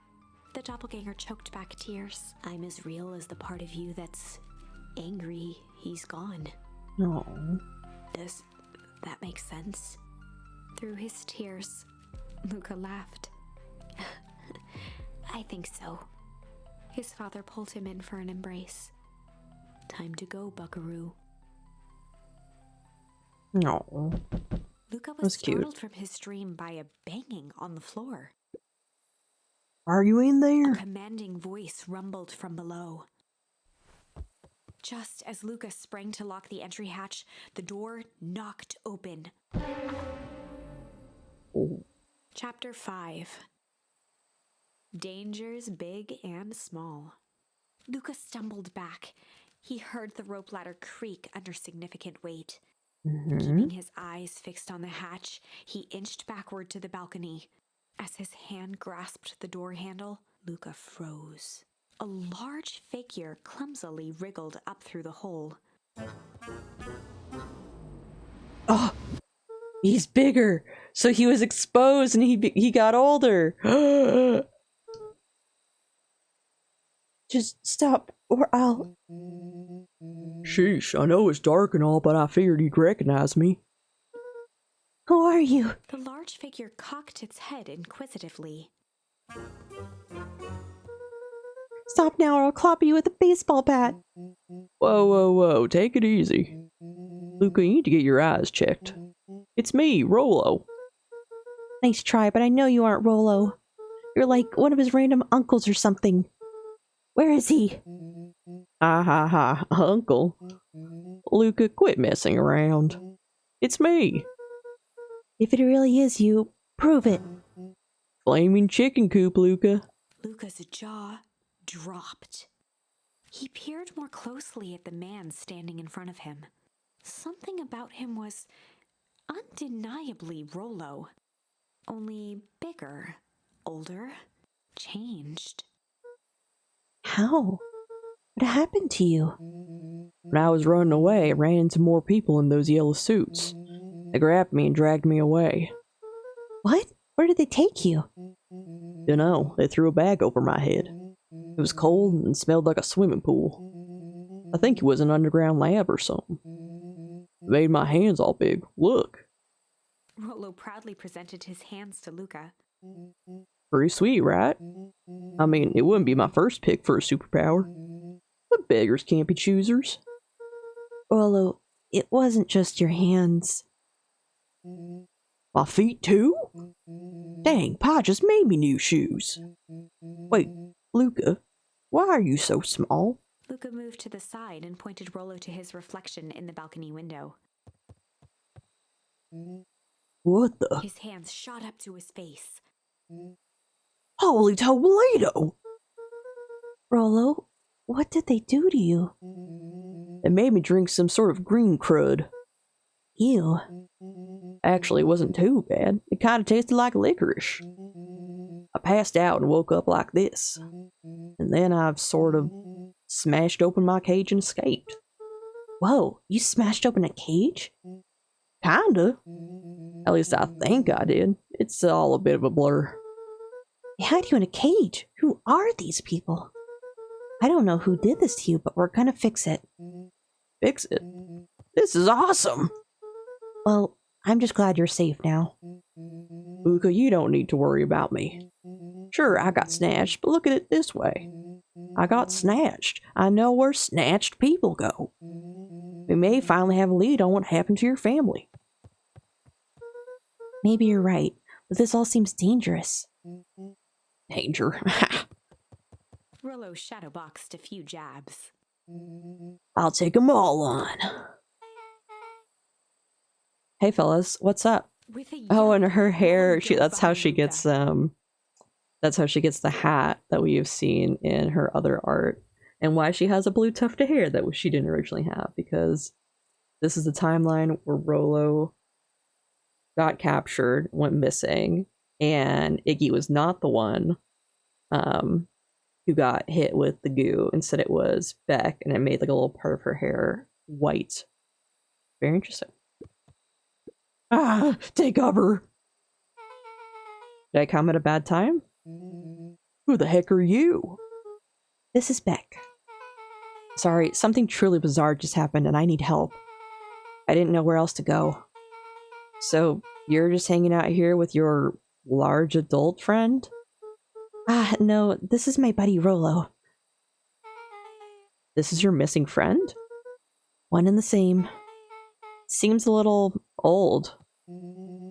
I'll have you know this is a recent development. What the heck does that mean? Oh, I'm sorry. You're the one who showed up out of the blue. Oh, I'm sorry. You're the one who just showed up out of nowhere. So we'll be asking the questions here. That's fair. How did you find us? Your silly little treehouse? I think you mean our silly little mission control. I hate to break it to you, but your secret path isn't so secret. And I could hear your racket from a mile away. See, Luca, this is why we need to improve security around here. Not now, Rolo. Beck, you said something bizarre happened? Yeah, but She shot a nervous glance at Rolo. Anything you say around me, you can say around Rolo. this has been a weird day all around, hasn't it? Yep. Beck's eyes narrowed. Okay, so it all started when I made it back home. My first order of business was to try to salvage my hair. So I dyed it with some stuff from the chemistry set my mom gave me. Okay, just need to play it cool, and hope no one notices. Notices what? Oh, nothing, I was just... Come over here and let me have a look. Oh, honey, what in the world did you do to your hair? I just kind of felt like a change. This is going to take forever to grow out. You were the one who said that change was a good thing, right?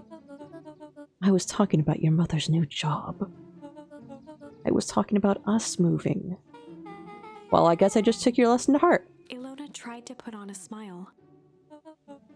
Before I forget, I came up here to tell you that Nellie had to go into work. Tonight? Her and Mr. Kerr decided it would be good for her to get some things done before tomorrow. That Kerr guy seems like a grade A creep. Heck! He is! Him and his weird cult of personality. You are not going to ruin this job for Nellie. It means too much to her. Oh, I know exactly how much it means to her. It means enough to her to exile her daughter to this podunk town. This place sucks. People are weird. You just don't know them yet. It's always cold. We're in the mountains, you'll get used to it. I can't even pick up a single decent station on the radio. It's all banjo music and farm reports. You know, I grew up in a town not that different from this one. Is that why you're better at talking to plants than people? Okay, so here's what we're gonna do. First of all, you're grounded. What? In the morning, I'll have Nellie come and see what we can do about fixing your hair. You need to look presentable for the festival. But not another peep. She sighed, and after a moment, looked down at Beck sympathetically. I know moving is hard, honey. But that doesn't mean you have to make yourself miserable all the time. Other people seem to have that covered for me. Oh, and if you decide to rebel by dyeing your hair more, She flashed a sly grin and tousled Beck's hair. I'll just shave it off for you. Think of how rebellious you'll look then. Very funny. Thank you. Good night, sweetie. Good night, Mom. Wait. First of all, this town does not suck. Second, you need help because you got grounded? No. I'm sorry you got in trouble. It's my fault your hair got screwed up in the first place. Don't worry about it. I actually kind of like this look. Great, can we get back to the story now? The next part is the important bit. I have this radio I upgraded with my mom, and I was too angry to sleep. So I tried to dial in something worth listening to.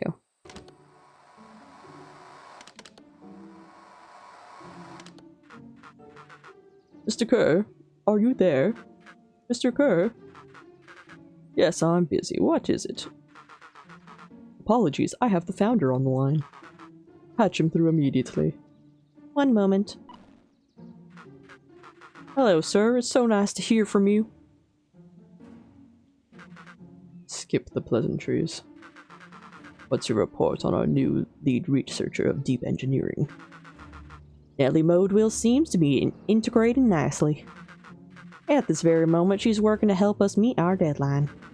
She offered to work overtime before I even had the chance to suggest it. Excellent. You have faith that she's capable of finishing the work left by her predecessor. Her work must be complete before the festival. I'll make sure she stays day and night until it's accomplished. Good. You know how I feel about loose ends. Yes, sir. Once she has finished the work, we need to make a determination regarding her long-term prospects in the company. Immediately, sir? I usually have more time to fully bring people into the fold. We are in the endgame, Bill.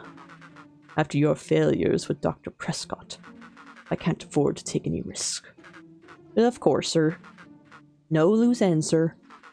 Once she finishes the work, she will either leave the office completely committed to Perennial Harvest, or she won't leave at all. Perfect. Sir, if I might suggest, maybe we should delay just for a bit. Oh? It's just, we seem to be rushing to hit this festival deadline. Rushing into things has caused some issues in the past. I see. Please understand that I just want what's best for you. I'm eternally grateful for all that you've done for me. Bill, I'll make this very clear for you. I brought you in to make things run smoothly, not to have opinions. Of course, sir. Chin up, Bill. You're only a few days away from having everything you ever dreamed of. Yes, sir. Thank you, sir. Whoa. Yeah. Just so we're clear, when they said loose ends, they were talking about murder, right? Like actually killing someone? Capital murder? Luca gave Rollo a quick elbow to the ribs. Who is this founder? I was hoping you guys would know. Now, as far as we know, Kerr is the top banana at Perennial Harvest. He sounded scared of this founder guy. So we have an even topper banana on the field. What the hell is my mom caught up in? Has she talked about the job much? Not really. She said she was going to come in and continue the work of someone she respected. Luca, do you think that body at the warehouse was the person Beck's mom came to replace? That would make sense. Beck, it seems like Nellie's predecessor got loose-ended. I'm getting that impression. So, we need to get your mom out of there before the festival happens. That's 2 days away. Won't you just come home after work? The creep on the radio said they were going to hold her there until then. So if she's not coming out, we gotta go in and get her. Beck flicked a large sheet of paper out of her pocket and slammed it on the floor. Maybe this'll help. You have blueprints? Well, it's really just a welcome mat for my mom's PH orientation day. But it shows the layout. Sure looks like blueprints to me. Look, here's the reception area. There's a big room marked Founder's Office. It even has the exits marked. Guys. We have a deadline. We have an objective. We have blueprints. You realize what this is, right? Rollo started to wiggle with excitement. I think we're heisting. This is officially a heist. Chapter 6. The Heist. They spent the night's end huddled around that small map, formulating a plan to infiltrate the headquarters of Perennial Harvest. It would be no small feat, a modern facility equipped with all manner of technology, not to mention the swarm of clipboards that would most certainly be scattered throughout. By the time the sun began to peek through the car window used as a makeshift balcony door, all were in agreement. This could just work. I love this story so much. It's really giving me like it's really reminding me of like my childhood and reading like lots of like young adult like or teen books and such. So I'm really enjoying this a lot. It's really fun. The final day before the festival would be used to prepare. They'd need to pool every resource at their disposal, pull every favor with a thread. Even enlist some unsavory characters around town with important tasks only they were suited for. Luckily, there was enough ill will and mistrust toward Perennial Harvest that alliances could be found at a bargain. Luca, Beck, and Rollo rubbed their eyes as they exited the treehouse. They hadn't slept at all that night. There was no time. The festival was to begin in 1 day, and they each had their assignments.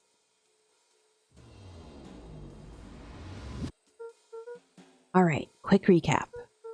Rolo, you're gonna talk to Roxy. Cordially. Without her and Fitz, this whole thing could go bust. Me? Cordial is my middle name. Uh-huh. And how do you plan to explain your He new waved vaguely at Rolo's sizable figure. circumstance? Bah, she'll be so happy I'm alive she won't even notice. Beck snorted an involuntary giggle. And Beck, you're sure Alona won't just shoot this whole thing down when she hears it? She'll listen. Once she understands the danger Nellie is in, the danger we're all in, the plan will make sense. Okay. That leaves me with Jeff, then Iggy. How are you going to persuade them? I'll think of something. They each looked at each other with sleepy confidence and nodded.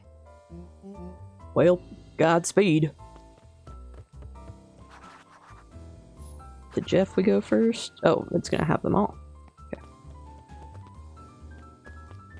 You say anything new that I've finished fishing? No, you don't say anything else. I want to try for the, probably to go for the, anything around that I can touch? Anything I can interact with in a bit? It's been a while. It's been a while. You look cool again.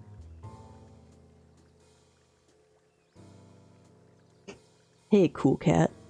Did you know? You want a break from the ads? Just use your little Prime sub, or gift a sub, subscribe. Won't have to deal with those ads at all. You just get to keep staring at little old me. That's enough.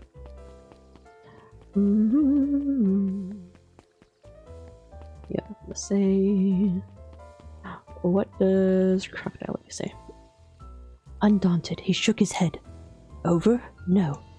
Endings are merely a state of mind. This doesn't end until I give up.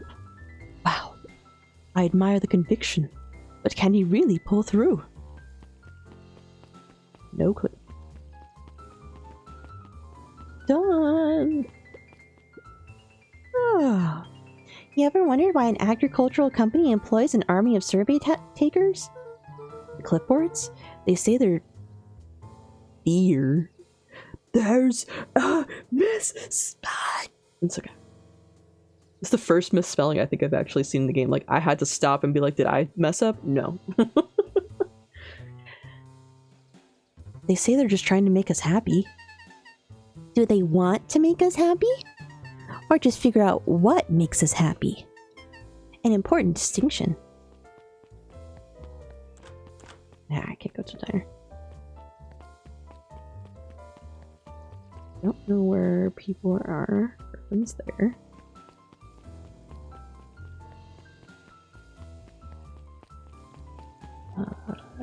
Oh, here's Chef. Hey, Jeff. What can I do you for? Well, I know how much you hate Perennial Harvest. Hate's a strong word. Oh, sorry, I mean... I didn't say it was the wrong word. Gotcha. So we're gonna break into their headquarters, and I thought you might be able to help. Jeff wheezed out a long snicker. You see, I knew you kids were alright. Great, so you'll help? The joy in Jeff's face drained instantly. Not a chance. But... Give me one good reason I should risk my hide aiding and abetting you rascals. Looking into the sullen eyes of his would-be accomplice, Luca blurted out the first word that came to mind. I feel like junk is the right answer. Junk! Yeah, what of it? Sonny, I've got more junk than a king has copper. Ain't interested. Luca wasn't ready to give up so easily. He shouted out again. Hide! Jeff's brow perked up. What'd you say? Go ahead and hide, then. Sensing some traction, Luca carried on with vigor. Let a bunch of kids do what needs to be done. We're not afraid. Jeff's scowl faded with a sigh. Say what you will about old Jeff, and they all do. But you'll never hear him say I hid from nothing. One good stomp of the foot was all Jeff needed to drive his point home. What was it you kids needed? Some sort of disguise. I've got just the thing. And while we're at it, that crate should come in handy. This ain't gonna be free, you know. I'm thinking 5 bags of sour gob should cover it. Put it on my tab. Luca offered out his open hand to seal the deal. With a firm and dusty grip, Jeff reciprocated. Done. Swing by first thing in the morning. Nice. There's probably like another option I could choose there or something. But we'll not worry about that. Iggy and Tish. Okay. I didn't see them there, so maybe Iggy and Tish are here? Yes. Oh god, it was a British voice. Hey Tish, look who it is. Luca, are you trying to tickle us to death again? Look, just hear me out. Iggy raised an eyebrow suspiciously. We're listening. Iggy, I know we've both been giant bags of shit to each other. Iggy gave a reluctant shrug. You're not wrong. But lately, life has been kind of strange, you know? Iggy considered the point. Things have been weird around here. So I'm offering a truce and asking for your help. What do you say we break our hostilities, at least for now? We do like breaking things. Even if a truce means less breaking things. What if I told you there was a way to have a truce and break stuff? Go on. I need you to cause a distraction so I can sneak into Perennial Harvest HQ. A wild-eyed grin spread across Iggy's face. My, Luca Van Horn, I'm impressed. And after this is all done, maybe you and Tish can come hang out at the treehouse sometime. Iggy glanced over to Tish, who nodded in agreement. Fine. But not because we want to see your crappy treehouse. We just like to cause chaos. With a quick nod, Luca was off. Nice. Did you hear that, Tish? Iggy gazed up at Tish with a smile. He invited us to hang out at the treehouse. A single tear ran down Tish's cheek. I never expected this day to come. How wonderful. The first time Tish said anything other than yup. We're making friends with the bully. Into the hive. A good heist requires preparation. And thorough preparation takes time. Something they had We precious started out little of. with chapter 7, and now we're back to chapter 7. So far, everything was in order. Jeff, Iggy, and Tish all agreed to do their part. Beck radioed Luca that night with a simple and covert message. We are locked and loaded on my end. And Rollo, after a lengthy confession, managed to persuade Roxy and Fitz to help. He stowed away in mission control for the night to avoid attracting attention. Rollo, being uniquely suited for the role, would be the first to breach Perennial Harvest. Yeah, because they're not going to recognize The him. outfit provided by Jeff wasn't perfect, but a convincing disguise is 10% wardrobe, 90% confidence. True that. Yeah, he's Rollo got a took few mustache and vigorous that's it. breaths and shook out his arms. Got mustache and then a weird toolkit. This is so funny because it looks like this also just looks like regular how Rollo should be as an adult. Like he's just going to be a handyman that lives here still and works in the fields and he'll grow a mustache. Just aim calm, Rollo. You can do this. Got your delivery here. Delivery? I don't have anything in my notes about a delivery. One moment.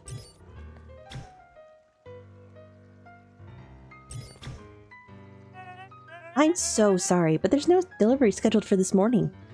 Right. He had to think quick. That's because this goes directly to the founder. He asked that it be kept secret. Rollo sighed, adjusting his tool belt.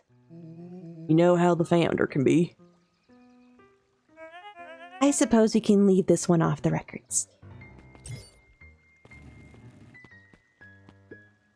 Our harvest awaits and With such. a stroke of his mustache, Rollo proceeded into the Perennial Harvest headquarters. Our harvest awaits. Package here for the founder. Oh, I didn't hear anything about... Yeah, this is a need-to-know kind of thing. I'll just check. He stammered and flipped through the pages of his clipboard. This goes directly to the founder. I don't have time to fill you in. Oh, I see. If you could just complete this form. Rollo interrupted with urgency in his voice. Every time with the forms. Look, if you want to explain to the founder why I'm late, well, it's your funeral. I'm sorry. What did you say your name was again? Rollo panicked. Our harvest awaits.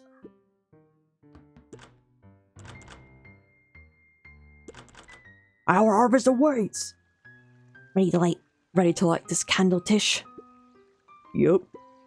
Suck on this, perennial ham fist.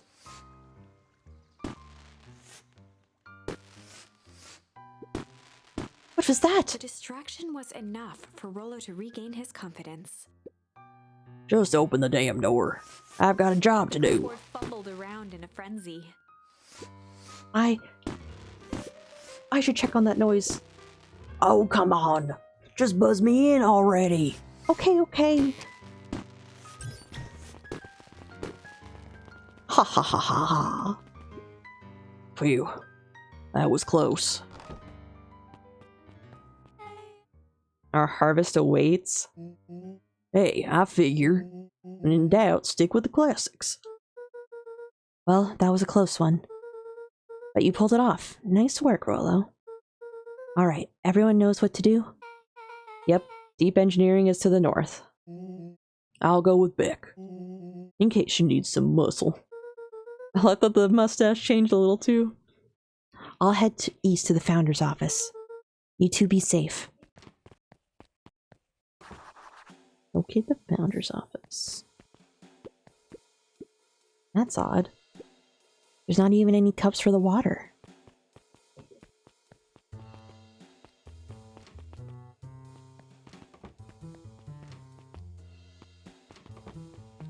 I don't remember what any of the doors lead to, because we didn't actually, like, see the map. A hallway to nowhere. What's going on here? Is this some sort of mind game? I guess?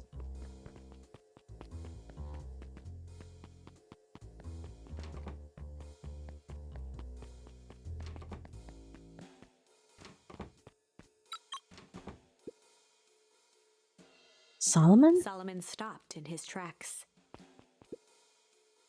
Luca? What are you doing here? It's a long story. Are you okay? A veneer of confusion flashed across Solomon's face. His words rushed out dramatically. No, I'm certainly not okay. Some strange people grabbed me and... Were they in hazmat suits? Yes, how did you know? They brought me here and locked me up, and when they were distracted, I ran. Dang, okay, you just stick with me. We've got a plan. Solomon's facade briefly faltered. We? Yeah, Rollo and Beck are headed to deep engineering. Thank heavens you found me. We've got to get out of here. We can't leave just yet. But they'll catch us again. I've got to do something first. When you were running, did you happen to see a door marked Founder? Founder? Why are you looking for him? I'm not. I just need to get into that office. Now that you mention it, I do think I saw a door that said Founder. It was just down this way. Luca happened to notice a plaque above the door. Office of the Founder. Knocking comes with consequence. Oh, here it is. So it is. It's pretty lucky that I ran into you, or else I might have missed it. Truly fortunate. Luca tried the handle. Locked. Solomon leaned forward to examine the mechanism. Regrettably, it seems to be some sort of electric lock. I don't see how we could possibly defeat a lock like that. Luca smiled and looked at his watch. Let's just wait a minute.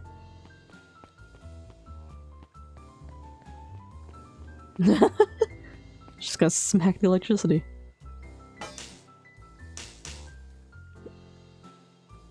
I don't know what sort of funny business you're up to, but I like it. She mimed a cat tip and ambled off with a whistle. Howdy. Good afternoon. The light on the keypad changed from red to green. How did you do that? It's good to have friends. Quick, let's get inside before someone spots us.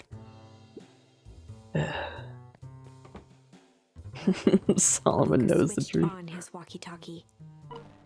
Rolo, I'm in. As expected, there's a control panel. Great timing. We're stuck at a locked door marked 24601. Need you to get us through. What if someone catches us? We should get out of here. I'm not leaving my friends, Solomon. On the computer screen, a green cursor blinked in a password field. Surely you don't have a way to get around the password.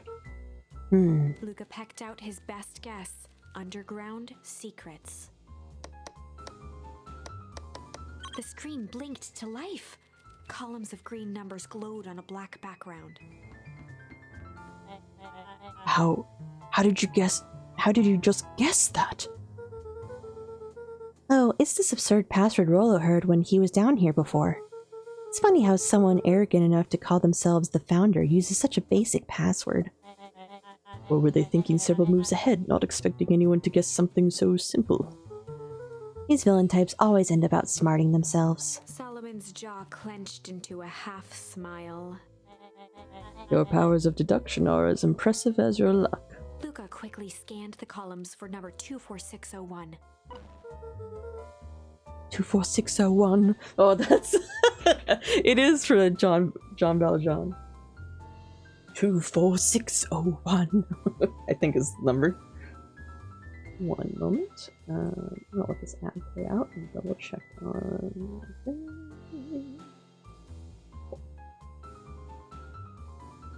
Alright. Rolo, I think this should do it. Bango bango, doors open. Luca, you never fail to impress. What is that slippery slout even doing down here? We have a friend whose mom is in trouble. We're here to get her out. I see. Okay, Luca, I think we're closed. Next door's marked 13806. Once again, Luca scrutinized the numbers on the screen. In that moment of distraction, Solomon reached forward and pressed a large red button. Maybe this one opens the lock. Hurry up, we've got company. Luca, must go faster. One sec, I can't think with all this He noise. skimmed the screen with his finger. Here it is, 13806, go, go, go. Curse these fumbling hands. My apologies, Luca. Don't beat yourself up. I know you were just trying to help. You don't know. You don't know, Luca. You don't know anything. Oh man, no water cups. Rolo.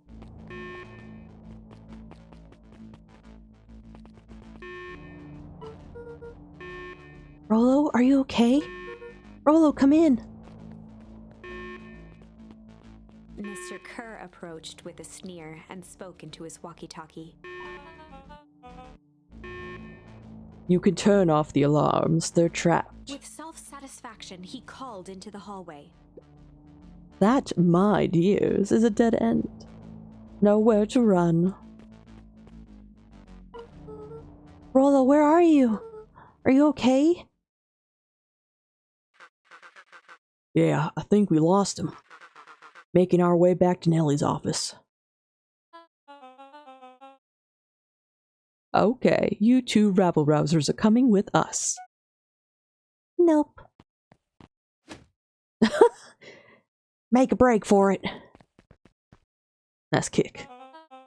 That little shit just kicked me. Don't just stand there after them. Okay, I think that worked. Roxy and Fitz have them on a wild goose chase. I am having trouble following what just happened. Like I said, it's good to have friends. Rolo, how long do you think Roxy can distract him? How long can Roxy keep someone so pissed off they can't see straight? Let's just say we've got time. Enter Nellie's office now. Mom!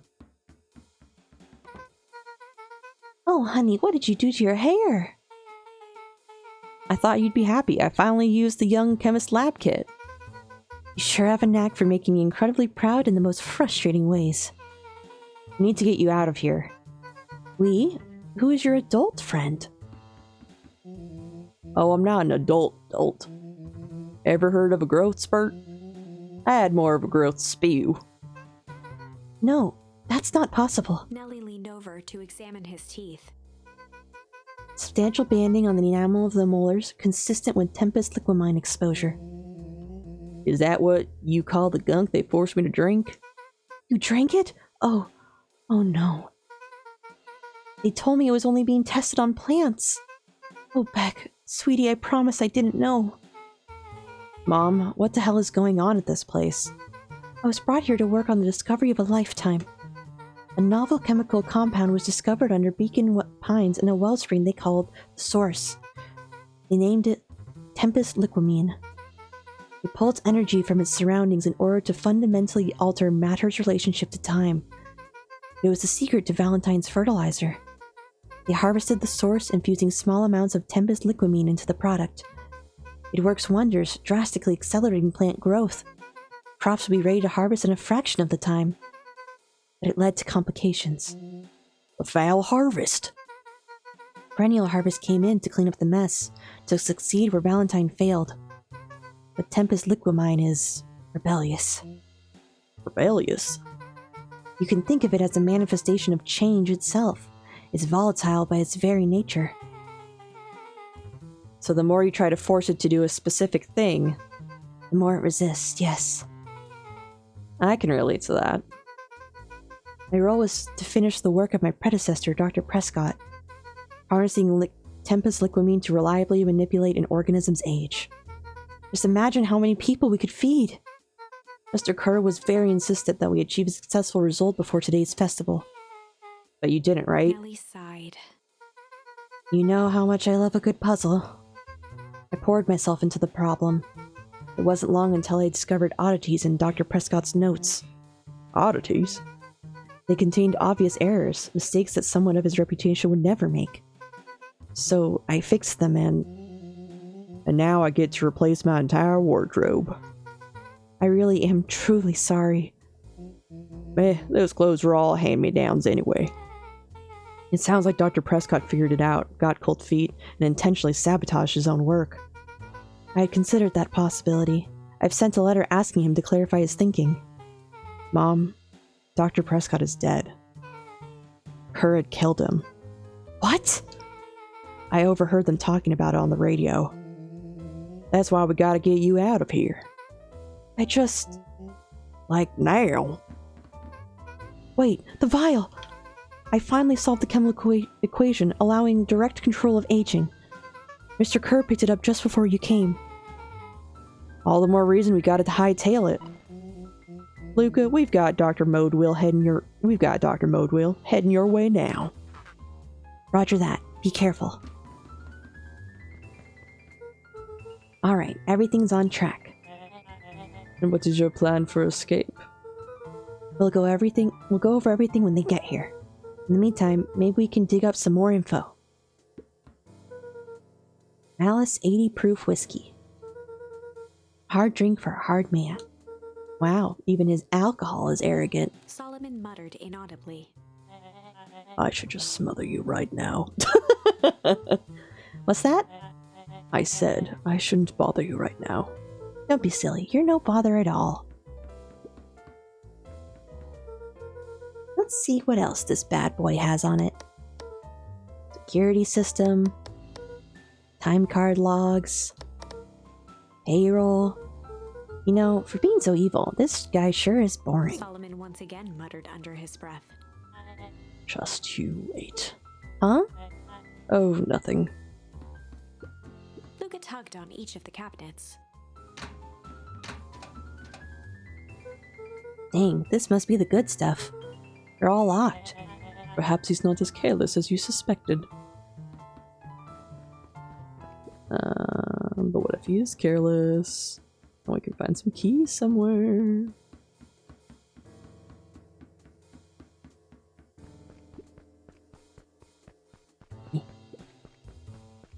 Walk around. It looks like the founder was helping Kerr plan the festival. Why would such a secretive leader be obsessed with a party? Only time will tell. Luca held his hand up to the ashtray. Still warm. He must have been in here recently.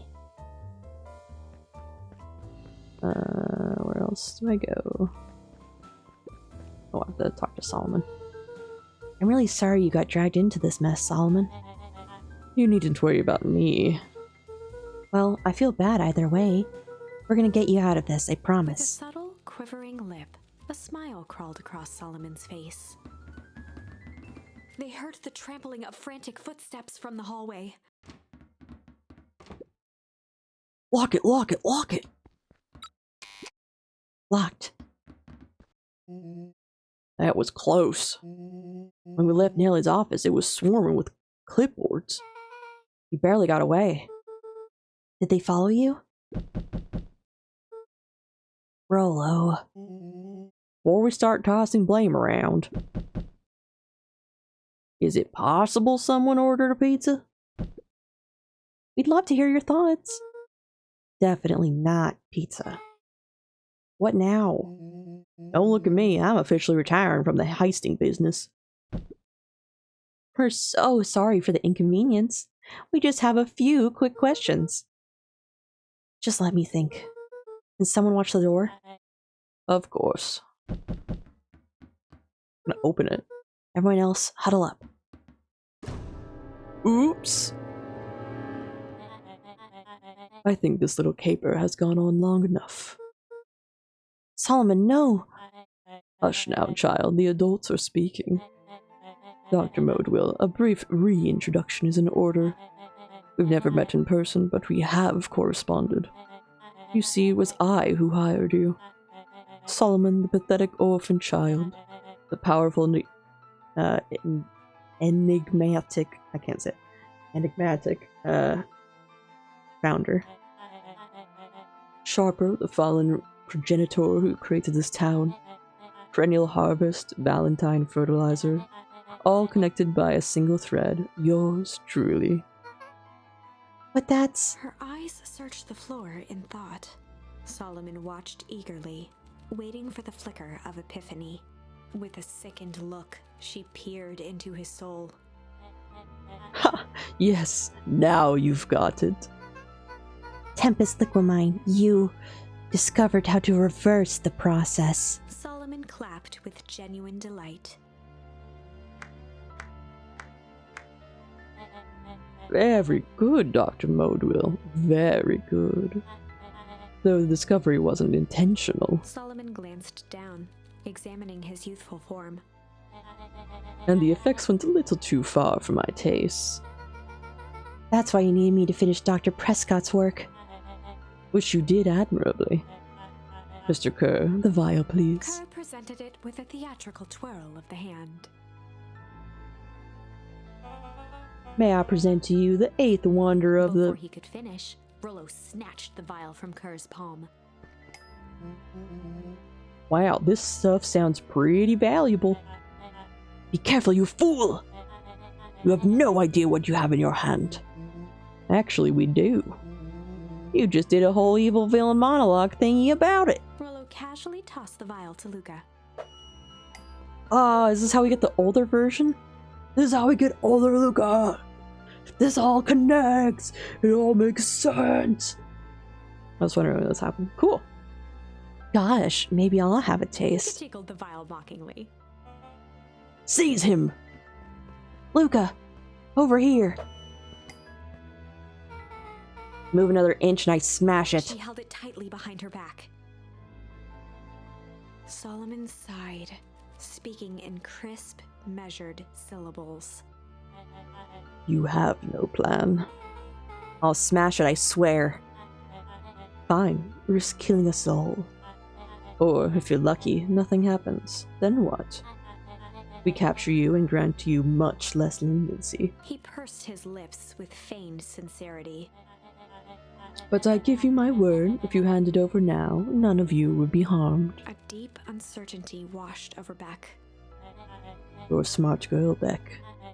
But there's no shame in being outwitted by someone smarter than you. We both know there's only one way this ends. She looked to Nellie shakily. With a dispirited nod, Nellie sighed in defeat. Beck slowly approached Solomon. That's a good girl. Beck, don't do it. We can't trust that jerk. I'm sorry. He's right. With apprehension, Beck conceded. Solomon pocketed the vial and brushed off his shoulder with a sharp flick.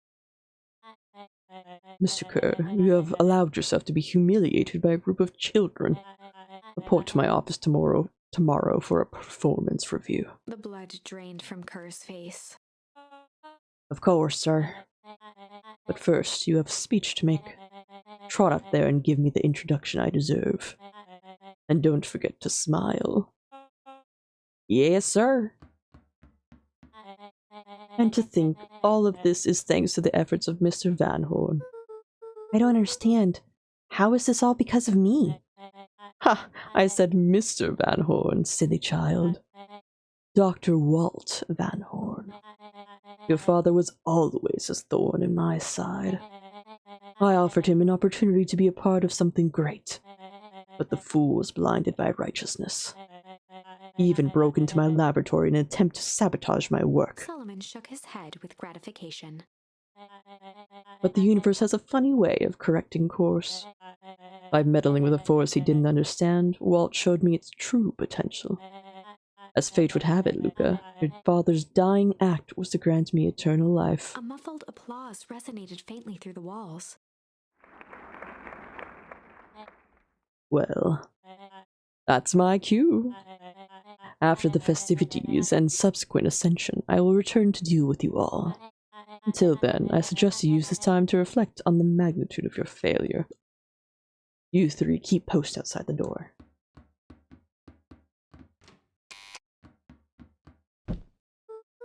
Well, crap.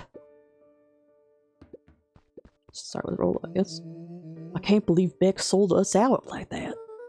I'm not sure she had any other choice. So what now? What's the plan? I don't have one. Of course you do. You always have a plan. Rollo. You just need some time. Rollo, it's over. We lost. Nellie was staring at the floor, deep in thought. Sorry, Luca. Give me a minute to calm my mind. Hey. I'm sorry, Luca. I did what I had to do. I know. It's just, you were so close. I've got a feeling that eventually, Solomon will get what's coming to him. Time wounds all heals. Is that... That's not the right word, right? Time wounds all heals. Well... This is supposed to be time heals all wounds, not time wounds all heals. It's like, that's not the right way. Huh? Well, time seems like less of an issue for him now. And then Ellie's got something to say now. Luca, there's something you should know. After Mr. Kerr locked me in the office, I had nothing but time and curiosity. I poked around a bit, hoping to find a means of escape, but I found something else. A note, hidden in a false drawer. What sort of note? Dr. Prescott must have sensed his time at Perennial Harvest was growing short. So he left behind a letter with the hope it would be found by his successor. It was a confession of sorts. He left it for me, but its contents... Luca, I think they were meant for you. Why? What did it say? It was about an incident with your mother. Dr. Prescott found her in his lab with a stolen keycard. There was an accident. I can't tell if they're making a joke of time wounds all heals the typo. Yeah, exactly. I'm in the same spot on that. I'm like, was this lost in translation thing, or was this purposeful? I cannot fully tell. There was an accident. She had been exposed to extreme amounts of Tempest liquamine. The color dropped from Luca's face. She survived. Dr. Prescott decided to help her recover. He no longer trusted Perennial Harvest, so he kept her whereabouts a secret. Over time, your mother led him to reconsider the purpose of scientific discovery. Science is often at the vanguard of change, but that doesn't mean it's always right. He realized that no one should have control over something as powerful as time itself. I now believe that's why he began to intentionally sabotage his own work. And it cost him his life. That's a reasonable conclusion. Luca was overwhelmed with emotion. But if she's alive, where has she been? Where is she now? A sudden explosion sounded from the hull. Chapter 8. Comeuppance. Ears still ringing, Gran picked herself up off the ground. Through the dust and smoke, she looked over to see Mrs. Fratelli helping Hiram Tolliver to his feet. She'd had to beg, borrow, and steal to acquire those explosives. How many nights had she spent visualizing how she'd use them to make things right? And now, her one shot at destroying the source, that damned hole that swallowed so much of her life, was gone. Traded for this jagged hole in a wall and a foolhardy shot at rescuing Rollo. With Fratelli and Tolliver at her side, she stepped through. It was a strange feeling. The last time she'd stalked this maze of hallways, it was in a different body. They quickly rounded a corner to find a group of clipboards guarding a door. Something worth guarding is probably something worth seeing. She leapt forward, brandishing her cane. If her last chance at vengeance for things lost was truly gone, she would just have to fight to keep what she still had. The crew's coming together!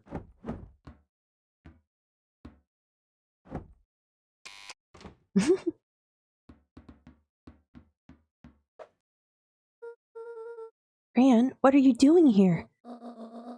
Luca, what are you doing here? We're here to save Nellie. We're here to save Rollo. Hey, Mrs. Lucas Gran.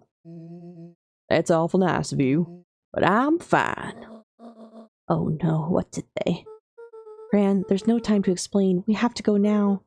Come on, everyone, we've got a party to crash. They made their way out from deep within Perennial Harvest, just as Solomon finished up his speech. Thankfully, we can dispense with the formalities from here on out. Solomon pulled a glass vial from his pocket. We've got to stop him. In one smooth motion, he downed its contents. A triumphant smile grew across Solomon's lips. No. Well, I guess that's it. We lost. I wouldn't be so sure about that. With a mischievous look, Beck elbowed Luca. Remember when I had the vial behind my back? Oh. A little junk, a little change, or a little malice. A little junk. He might have tweaked his wonder potion with a little junk. Can't wait to see a look on his face and he realizes he drank his own cigar ash. How did ashes get into the vial? It was pretty easy to mess with the vial when it was behind my back. Oh, that's sneaky. Well, it's a bad habit anyways. I always says, bad habits are like 50-yard field goals. Huh? Hard to kick. You can all call me Sharper Valentine. His body and face began to contort and expand as he disappeared into a belching green mist. Now what happens this time?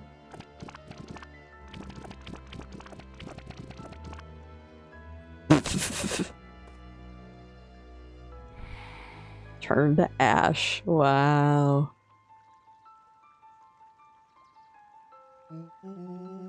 Well, that's one way to kick a bad habit. As the last of what was once Sharper Valentine wafted into the air, the crowd began to disperse, still numb from what they had just observed. Sharper Valentine was gone for good. His end would be a new beginning for Beacon Pines, a new chance to let go of the things they had lost and grab hold of a new future. The end. I did not expect that to just be the end for that one. I'd be lying lying if I said that wasn't a bit gratifying. If that feels to you like a good note to end on, I won't stand in your way. Nah, we go back. Tweaked it with a little... I'll do malice. Change I might have last tweaked name. his wonder potion with a little malice. Malice? The whiskey from his office? Yep, dude had an unfinished glass on his desk. Figured his grow juice could use a little hair of the dog. You can all call me Sharper Valentine. His body This is and me. face began to contort and Yup, you're gonna... What do you become with the bit of whiskey?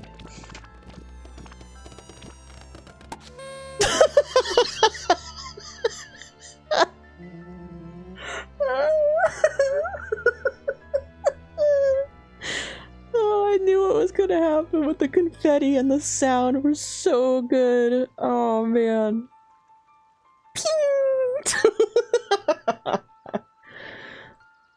Now that's what I call 80 poof whiskey. Damn, dude.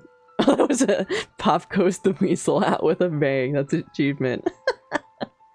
Damn, dude. The crowd gazed in stunned silence at the now empty stage. The quiet was broken when William Kerr sprinted off stage and into the distance. He was never seen around Beacon Pines, or anywhere else for that matter, again. Watching the silhouette of Kerr disappear over the horizon, Luca began to laugh. First, a low chuckle that became uncontrolled, heaving laughter. Through his tears, he was vaguely aware that the crowd had begun to laugh with him. The end. That was unexpected. Perhaps a bit of an absurd ending for my taste, but who am I to say? I'm No, only that's writing the canon. damn thing. That should be canon. With a little change. I might have tweaked his wonder potion with a little change. Black pocket change? Your unlucky penny. Yeah, I plopped it in the vial when no one was looking. What's that going to do? No idea. That's the beauty of science. Now we observe. You all call me Sharper His Valentine. body and face began to contort and expand as he disappeared into a belching green. What will happen this time? Oh, he's a baby. Holy crap, he's a baby? Yeah, but he's still Sharper, right? What he was no longer matters. Oh, he looks so cute and angry. He's just a little angry guy. Look at his little face. Look at your little evil mastermind face. Oh, so cute. This is an innocent child. I apologize for all the harm my father has caused you. Eris awkwardly cradled the squirming child. She looked to her brother, her voice shaking with uncertainty. Augustus, what do we...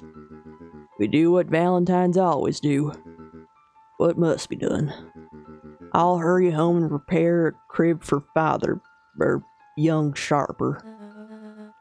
That would be a great help. Thank you. She looked back down at the infant with equal parts kindness and terror in her eyes. With a shake of her head, Eris addressed the crowd with a stern scowl. Okay, everyone, the show is over. You may leave now. Epilogue. Oh, this is the first time we hit the epilogue. I feel like this is not the best ending though, but we hit an epilogue. We're gonna hit an epilogue. Beacon Pines' coldest summer on record came and went without much fanfare. Folks shared what they had and none were left wanting. The new school year was ushered in by the falling leaves of autumn. After everything Luca, Rollo, and Beck had been through, middle school was bearable. The chill of winter didn't seem to bother people much. They kindled a hope for a better future in their hearts. When spring arrived, farmers planted their crops with a sense of joy and optimism. And as the dawn of the first day of summer came again, its light slowly spread through the shallow valley. It crept over the town square, across the river, past the neglected welcome sign, and came to rest on a young boy sleeping at dawn, his mind at peace, knowing he is here for a reason.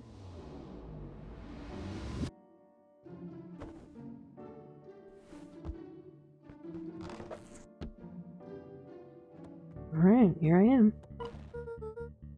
Rolo, are you up yet? Roger that. It's a beautiful day at Mission Control. You gonna swing by? Be there in a minute. Anything else? Doesn't look like anything changed around here otherwise. Still haven't gotten to go in these Over rooms. time, Eleanor began moving Walt's old things out of the closet and into storage. Oh, I can't go in there though. What this? Eleanor had moved back into her bedroom. Oh, because now they're referring to me as...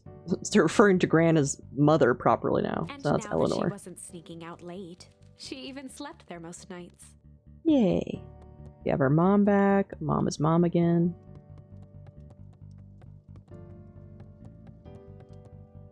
What the heck? Oh, those are jam. That's what it is. Mom, I'm ready to go now. You go on without me. I'll meet you there. I've got a batch of jam to finish jarring. It's funny. I only started making jam as a way to send messages without anyone noticing. Now, I enjoy it. Cute.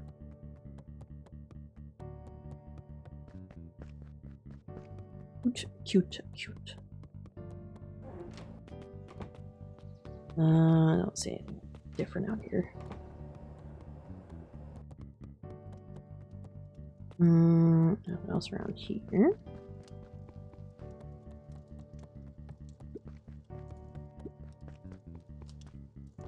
This is where I lounge. Shloop. I love that it slides off. It's such a good touch. Just a simple animation makes it so cute. How about up this ways?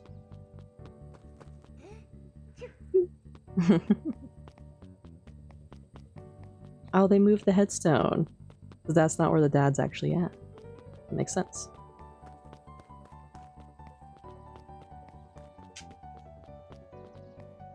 Oh, we're planting more trees. I hear you and Rolla have big plans for that little tree house. Yeah, it started getting crowded after you revoked the max capacity 1 Rolo 1 Luca rule. So we decided to expand. At least you've got some help with that. How's the internship at Nellie and Ilona's shop going? It's been great. I'm hoping it helps me get into the School of Agriculture up at state. Also, Nellie said she'd write a letter of recommendation, which would be huge. I just can't help but worry about leaving Rolo. He's grown up so fast, but he's still my little brother. Yeah, he had a heck of a growth spurt. I don't just mean grown literally. This morning he was up and finished his chores before I even had breakfast. Well, some of that might be his excitement about the treehouse renovations. Don't tell him this, because it'll go to his head, but I'm really proud of that little punk. I'm sure he feels the same way, but he's just too dang proud to tell you. I know. Cute.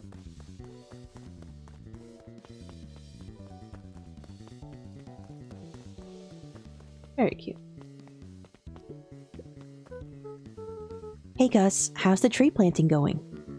Couldn't be better. I'm so grateful to Ilona and Nellie for letting me help.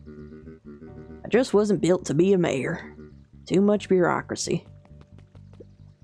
Gus, we finished cleaning up the sidewalks. What's next? When Perennial Harvest collapsed, most of the clipboards skipped town. But some stuck around and dedicated themselves to making things right. Anyone with a knack for art can help paint the new offices. You can count on us. Well, it looks like you really found your calling. I never really felt comfortable telling people what to do. Now, this right here, this is something I can be proud of. We're going to Rolo last because I want to talk to everyone. How's the napping this morning? Most underrated part of a good nap is the view. The view's getting greener every day. Nice. I see you decided on a name. Yep, we had to clear out the old stuff before putting on the final touch. Slow and Dirty Harvest is now official. I like it. It was actually Nellie's idea. There's still a lot of work to do, and the name serves as a reminder.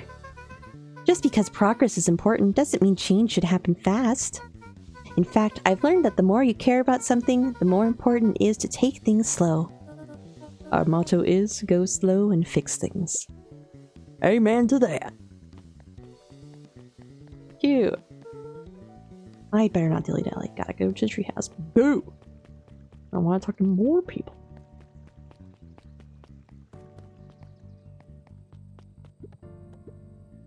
Luca, get this. I managed to reel in an actual fish this morning. Seriously? Yeah, an honest to goodness, flip-flopping, swim-swamming fish. I don't think I've ever caught an actual fish here. Been at least 7 years since I've caught one. I'd say it's a good omen. What do you do with the fish? Oh, I've released it back into the pond. I'm hoping to catch it again tomorrow. Cute.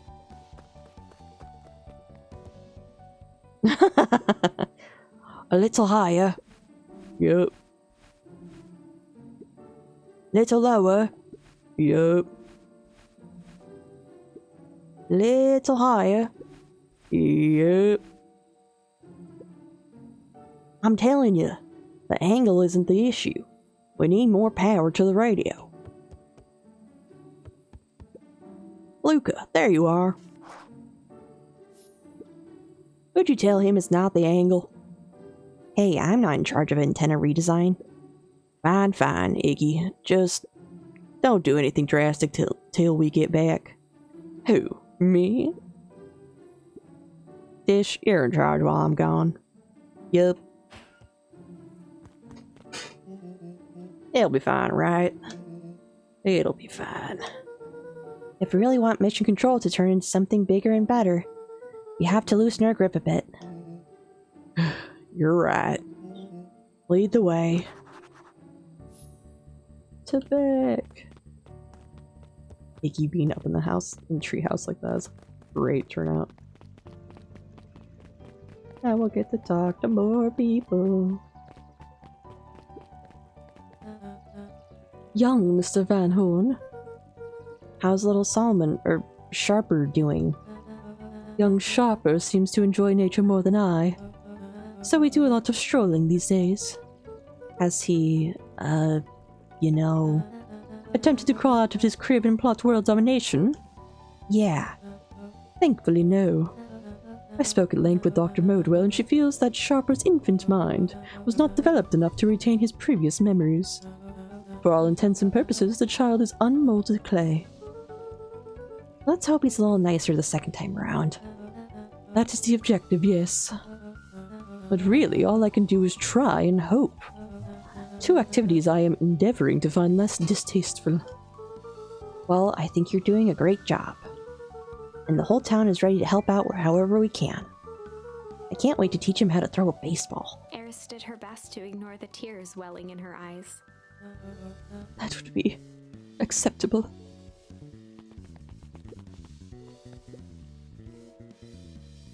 What's today's news that needs knowing? I'll give you tomorrow's headline today. Our old friend Patrick C. Montesquieu, aka William Kerr, just performed a stirring rendition of the Iceman Cometh at the State Correctional Facility. I hear there wasn't a dry eye in the house. Well, I guess he has plenty of time to work on his craft. That's cute. That's one way to make friends in jail. Is that man drops the soap, he's gonna be a town train. A whole town run on him. He looked to his friends with a thankful smile. After everything that could have gone wrong, everything that did go wrong, we made it. The end. Closing her eyes, Miss Hatch took a deep, relaxing breath.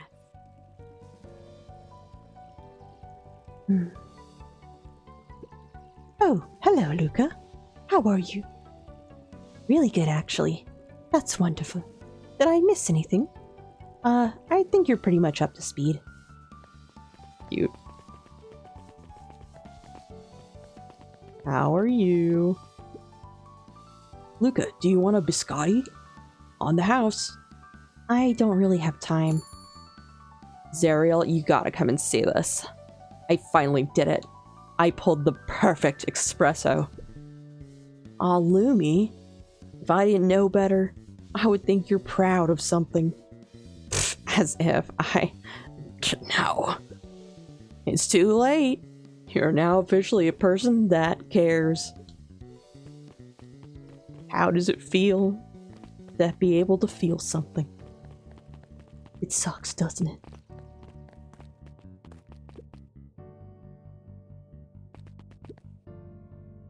Wow, back for seconds? If it's not too much trouble. For the longest time, I didn't understand the appeal of ice cream. It serves no purpose, other than to be briefly enjoyed and then it's gone. But it's pretty tasty while it lasts. I am inclined to agree.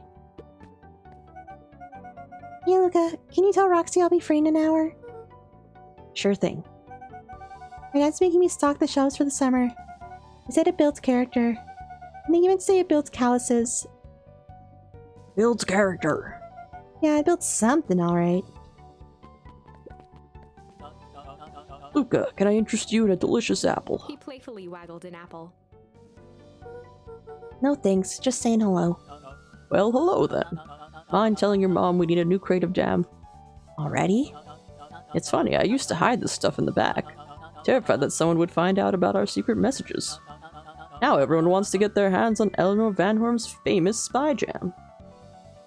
Got focus on work, but gonna lurk. Have fun, GG's. Thank you, Audioritas. Thanks for stopping by and lurking. Good luck with your work. Spy jam. The people can't resist the spy jam. Done. I'm glad you swung by. More follow-up questions for your story? Nope, I got everything I need. Thanks again for that. I sent a draft of the story to a reporter in Capital City, and they offered me an internship. Of course they did. You're an amazing reporter. I don't know about all that.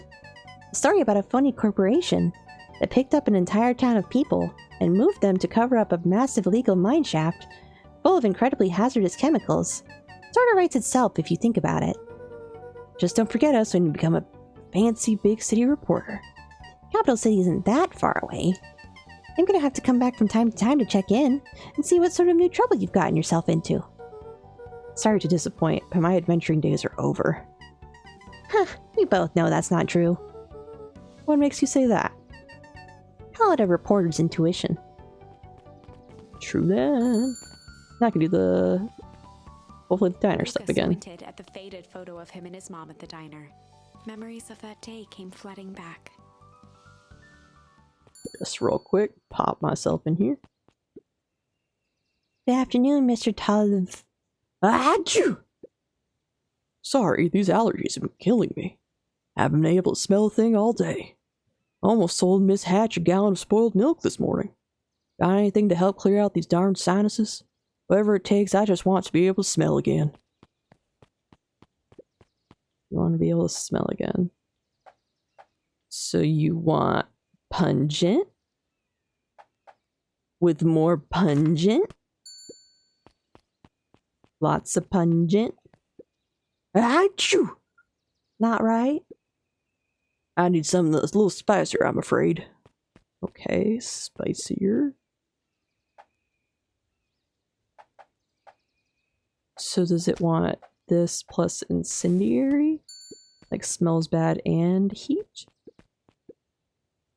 I call this one a cod for the common cold. Oh my, that's spicy. And stinky. I'm sorry, I'll try again.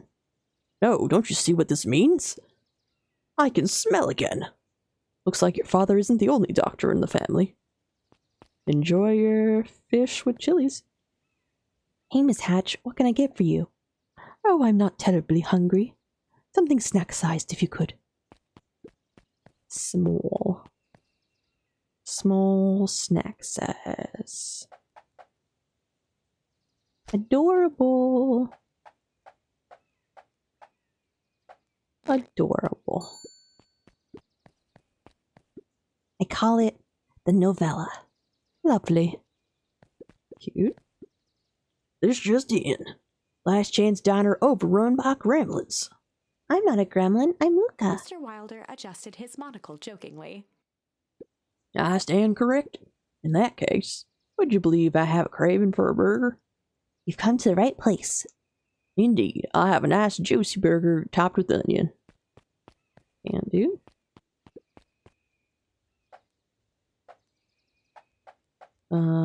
Succulent and onions. What's this? Might be a different burger, but hopefully this is it. Here you go. I call it the Wilder. You know I love a good byline. Many thanks. If it isn't little Luca. Hey, Uncle Nuncreed. How come you haven't been around the house lately? Well, your dad and I had a little disagreement is all. How's he doing? Has he mentioned me? Not really. He's been busy lately. Sometimes he doesn't come home from work before bedtime. Is that so? Well, tell him I'm thinking of him. You seem sad. Nonsense. What can I get you for lunch? Fact of the matter is, I don't have much of an appetite right now. But Uncle Nuncreed, you gotta eat.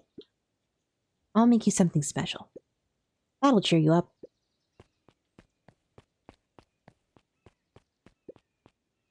Something special. Lavish. Go with this, I guess. Would you like something lavish? I'm sorry, Luca. Seems I still can't muster much of an appetite. Hang on. I'll make something to cheer you up. Okay, that's not it. Is it supposed to be succulent plus the smiley just to be cute? I call it the cheers looking at you, kid. One burger with a side of good vibes. Oh, Luca, you sweet boy. Mr. Nuncreed reached down and patted Luca's shoulder with an enormous hand. You got a lot of your daddy in you, don't you? Oh, yeah. I guess so. Run along, I'll do my best to clean my plate. Oop. Eris. Listen well, child. I'm only going to say this once. I require a well-done burger. Got it. When I say well done, I mean it. Well done, no problem. I fear you aren't grasping my request. I want the burger charred beyond recognition. I want it bitter and black. One burnt burger coming up. And top it with the most expensive thing you have. Burnt burger with fish eggs. Coming right up. Incendiary. And we have some fish eggs. Enjoy. May I present the row, row, row you're burnt? I can hardly believe it. You've done well. Mrs. Fratelli had caviar stashed back there. The woman is full of surprises.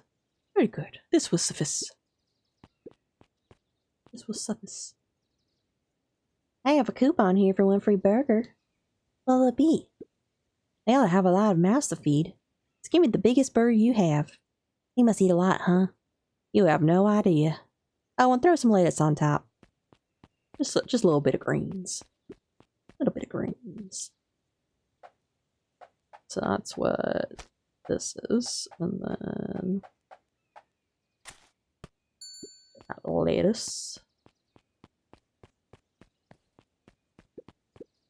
I call it the too much is never enough. This should keep them at bay. Thank you. What do you have to say to me, Mom? Alrighty, it looks like we've got everything we need. Let's get to feeding these folks. Oh, I already fed everyone. You made all the food yourself? What on earth did you put on the burgers? I just used what was lying around. Oh dear, that can't be good. Thanks again, Luca. Best burger I ever ate. Surprisingly competent. Everyone seemed happy. You really are a remarkable boy, aren't you? Yes, chef. Satisfy all customers in the cooking minigame. Woohoo! Now back to reality to finish up our conversations. Mrs. Fratelli glowed with a carefree smile. Is that your suitcase? That is 2 weeks of unencumbered tranquility. Excuse me? Would you be so kind as to take my order? 2 weeks of sand, margaritas, and forgotten obligations. Excuse me. I'd love to place an order. Mrs. Fratelli sighed with a zen-like calm. Just as soon as the lunch rush ends, I'll be a feather on the wind. You're going on vacation? For the first time in years. And I've got you and your mom to thank. Why's that? She didn't tell you yet? You two are gonna fill in for me at the diner while I'm gone. Just like old times. It's fine. I'll wait. Me too. I would also be in the same position as the clipboard. I know you're having a important dialogue conversation about your backstory, but like, my order? Oh, you're busy? I'll wait. How long will it be? Oh, 3 months? I can wait.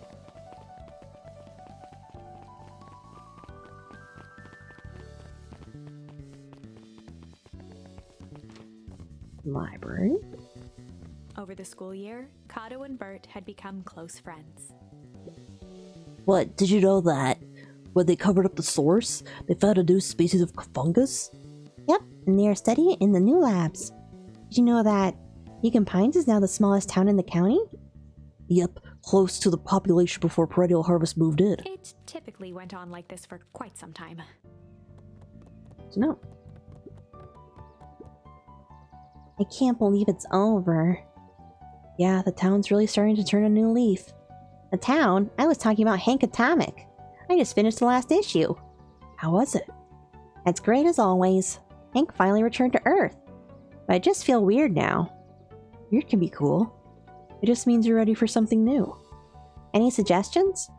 You could ask Miss Hatch about what she's always reading. She seems to really enjoy it. Huh, maybe I'll do that. Oh, good for you, Jace, on that new series. Luca peeked over Piper's shoulder. Laid stealthily inside a large volume of mathematics was the first issue of Hank Atomic. Piper, are you reading Hank Atomic? Do you mind not telling anyone? I've kind of got a reputation to uphold. Oh, it's nothing to be ashamed of. Just about every kid in town reads Hank Atomic. Honestly, I'm excited for you. What I'd give to start over fresh. Experience it again for the first time. I guess that's the downside of finishing something nice. At least now I can enjoy it again through you. Promise to tell me about it as you go. Sure thing. Cute. Very cute. Nun Creed? Why are all the bunnies lined up on the right over there? Hey, Mr. Nuncreed. I'm gonna go see my dad in a bit. Did you want to come with?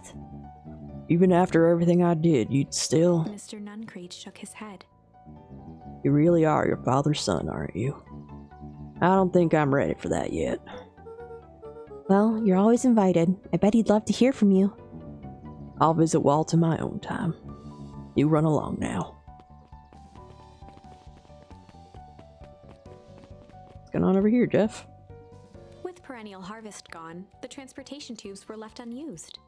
Oh, they're making use of them. Come one, come all. No one is too big, no one is too small. For Jeff's wild ride. Maybe not completely unused. Oh my god, I just noticed that he put a sign on the phone booth. Just one piece of candy for the ride of your life. Who's next? I'm good. I'll pass. Did you find the beetles, buddy? Guess what? Yesterday I saw it. Dynastus Titius. And that's good? It's great! I haven't spotted one of those in years. At this rate, Beacon Pines is going to become the bug capital of the county. happy for you. Nothing over this way, I guess. No one here. Nothing.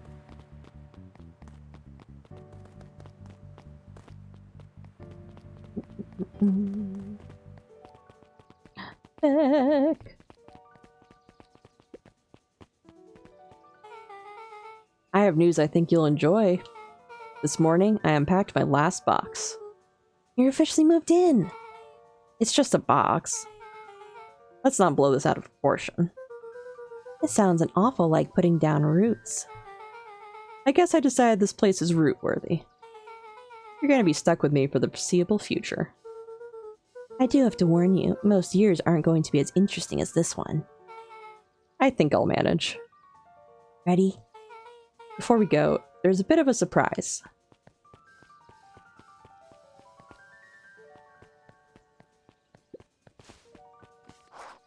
I have my mom's prepared this tree especially for you. Oh, because it's the kind of tree that this is probably a sapling of the dad's tree that they liked, so we can go put it in the place where he actually rests. That's so sweet. That's so sweet. They didn't have to do that. It wasn't just them. Just about the whole town pitched in. We all owe you. It should do okay in the cold of old Beacon Pines, and thrive as things warm up. That's perfect. Oh, so when I'm ready, I go take that. Well, I've talked to everyone, so I guess I'll be taking Jeff's wild ride to the old Beacon Pines. Off I go. Ah, you got it. Now that's a good-looking tree. Being a special occasion and whatnot, this ride's on the house. You're gonna want to hang on tight to that little tree. Whee!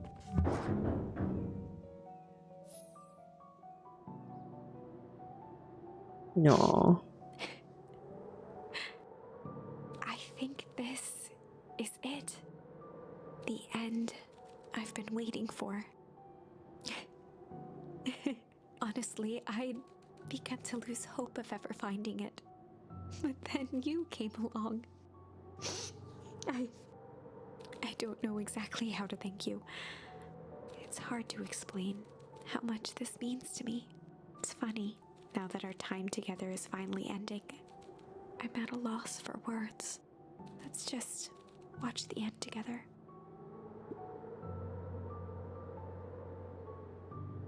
Done. A good little tree. The best little tree. Thank you, children. This means a lot. Yeah, thanks. For everything. Shucks, I only did what any super awesome best buddy would have done. We should probably give you some alone time now. You good? Yeah, I am. It's been a wild year. How are you feeling? Everyone keeps asking me that. I'm fine, really. I always said the only thing fitter than a fiddle is a cello. I feel like a dang cello.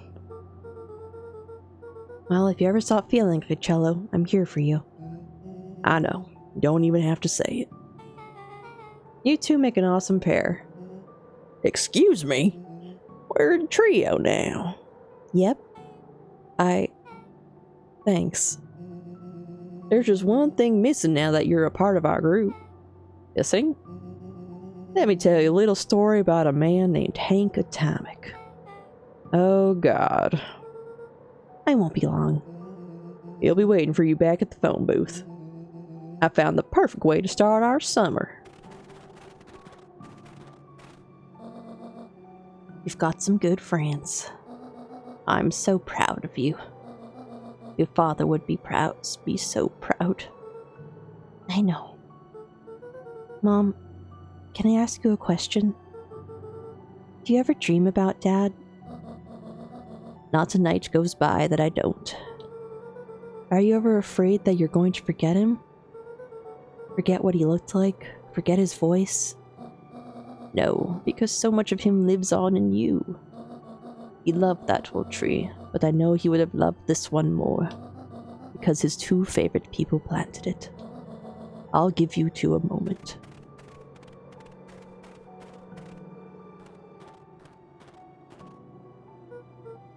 Hey, Dad.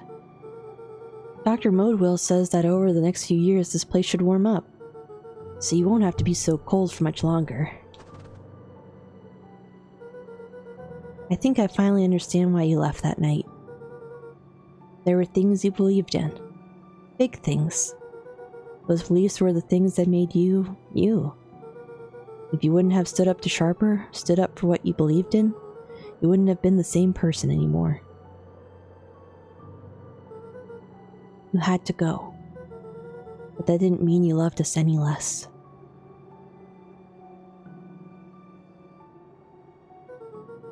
I might not visit you as much as I used to. I know you understand.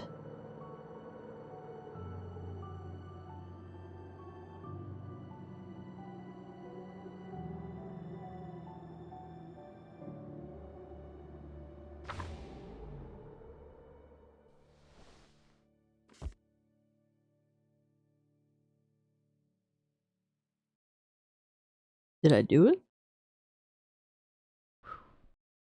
Ah, close the book. We've done it. Oh, that was the end. That was our actual epilogue. Yeah. I was like waiting for it to like not give me an actual epilogue. They'd be like, psych. But I guess that's our epilogue, or our first one. And close the book. Found the right path. Damn. I was wondering if it was gonna go in like a different direction, like everyone was gonna find out more things in some other way, or I don't know what else I thought. I thought maybe we were gonna see like the lab, but we didn't see the lab, unfortunately. God, great story writing, and thank you again to Nick Jackie for both gifting the game to me and recommending it again. This is a great story, great narrative game.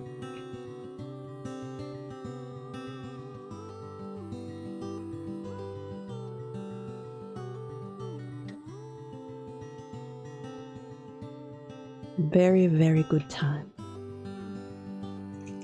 I think I may have a snack while these credits play out. Oh, this was a Kickstarter game. Cat Barf. Why is the first producer Cat Barf?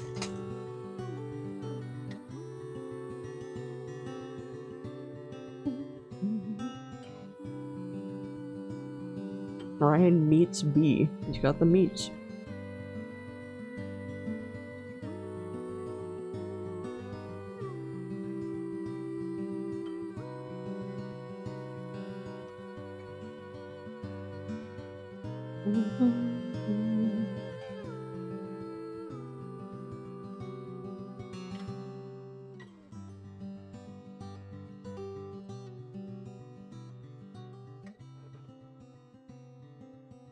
So many names.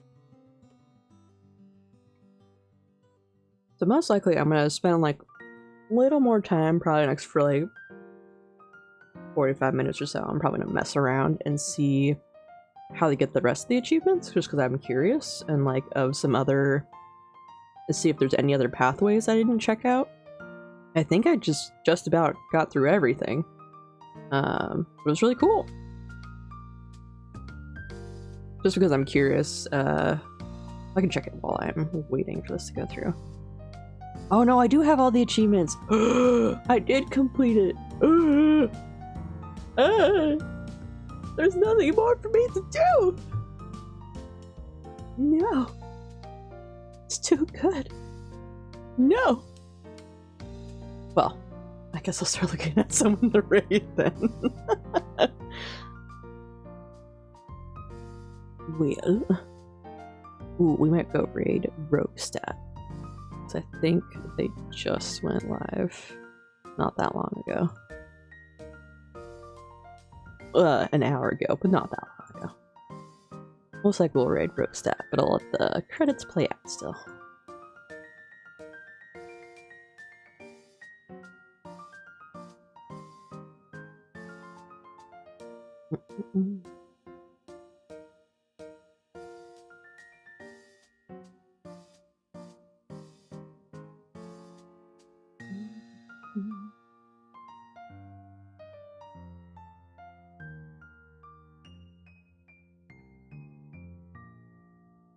Hmm.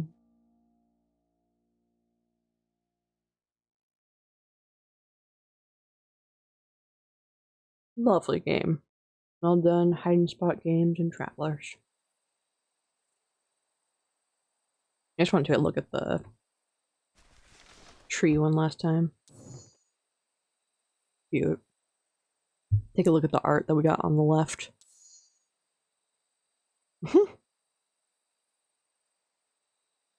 Mhm.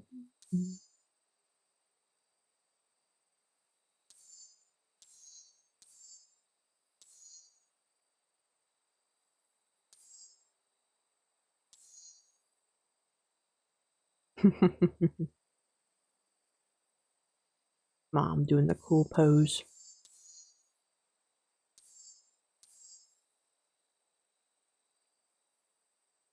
Getting to see Sharper as the solemn one pose is really nice to see as well at the end there. Again, poor Kerr. Okay, Joseph. Made the whole tree. Well, with that, we're out of here. That was Beacon Pines. Lovely little narrative. Very easy to get all the achievements. We got it within the first playthrough with like barely that much extra effort. I don't know why, like, it said the achievement time for this was going to be like 30 hours. It said it was going to be like kind of longish or something. I don't know. But I guess that person was just fucking lying. So with that, we are signing off for today. We will most likely be back again later this week, and we'll be starting up Subnautica. I might choose to do a couple streams of Subnautica, and if I get like slightly burnt out, I switch to La Mulana. Going forward for Subnautica, this is just for anyone else who tunes in. Going to try to keep it like PG-13 as it is a request playthrough from a family member, and their son, my nephew, wants to watch really badly. So I'm going to really try hard to not be making any in a weird jokes. We're gonna be kids only for that Subnautica bit. So y'all have my back with that, please. But with La Mulana, we do normal stuff. For Subnautica, it's just going to be it'll be a good practice for myself to be better with my vocabulary. But that's what we have to look forward to. I think I'll probably start either possibly tomorrow. Otherwise, if not tomorrow, we're looking at probably Sunday, maybe Friday. Most likely Sunday, I'd say. But with that, we are going to go ahead and get ready to raid into Roguestep, who's playing some Fallout 76 right now. Thank you again for tuning in. Thank you again for the resubscription at Tier 1, Nat. Appreciate you greatly. And thank you for those who stuck around and lurked. Have a good rest of your guys' day, and I'll see you guys in roughly about 40 minutes in the Highball Stick stream with more Baldur's Gate 3, and I will be helping moderate there. See y'all then. Bye.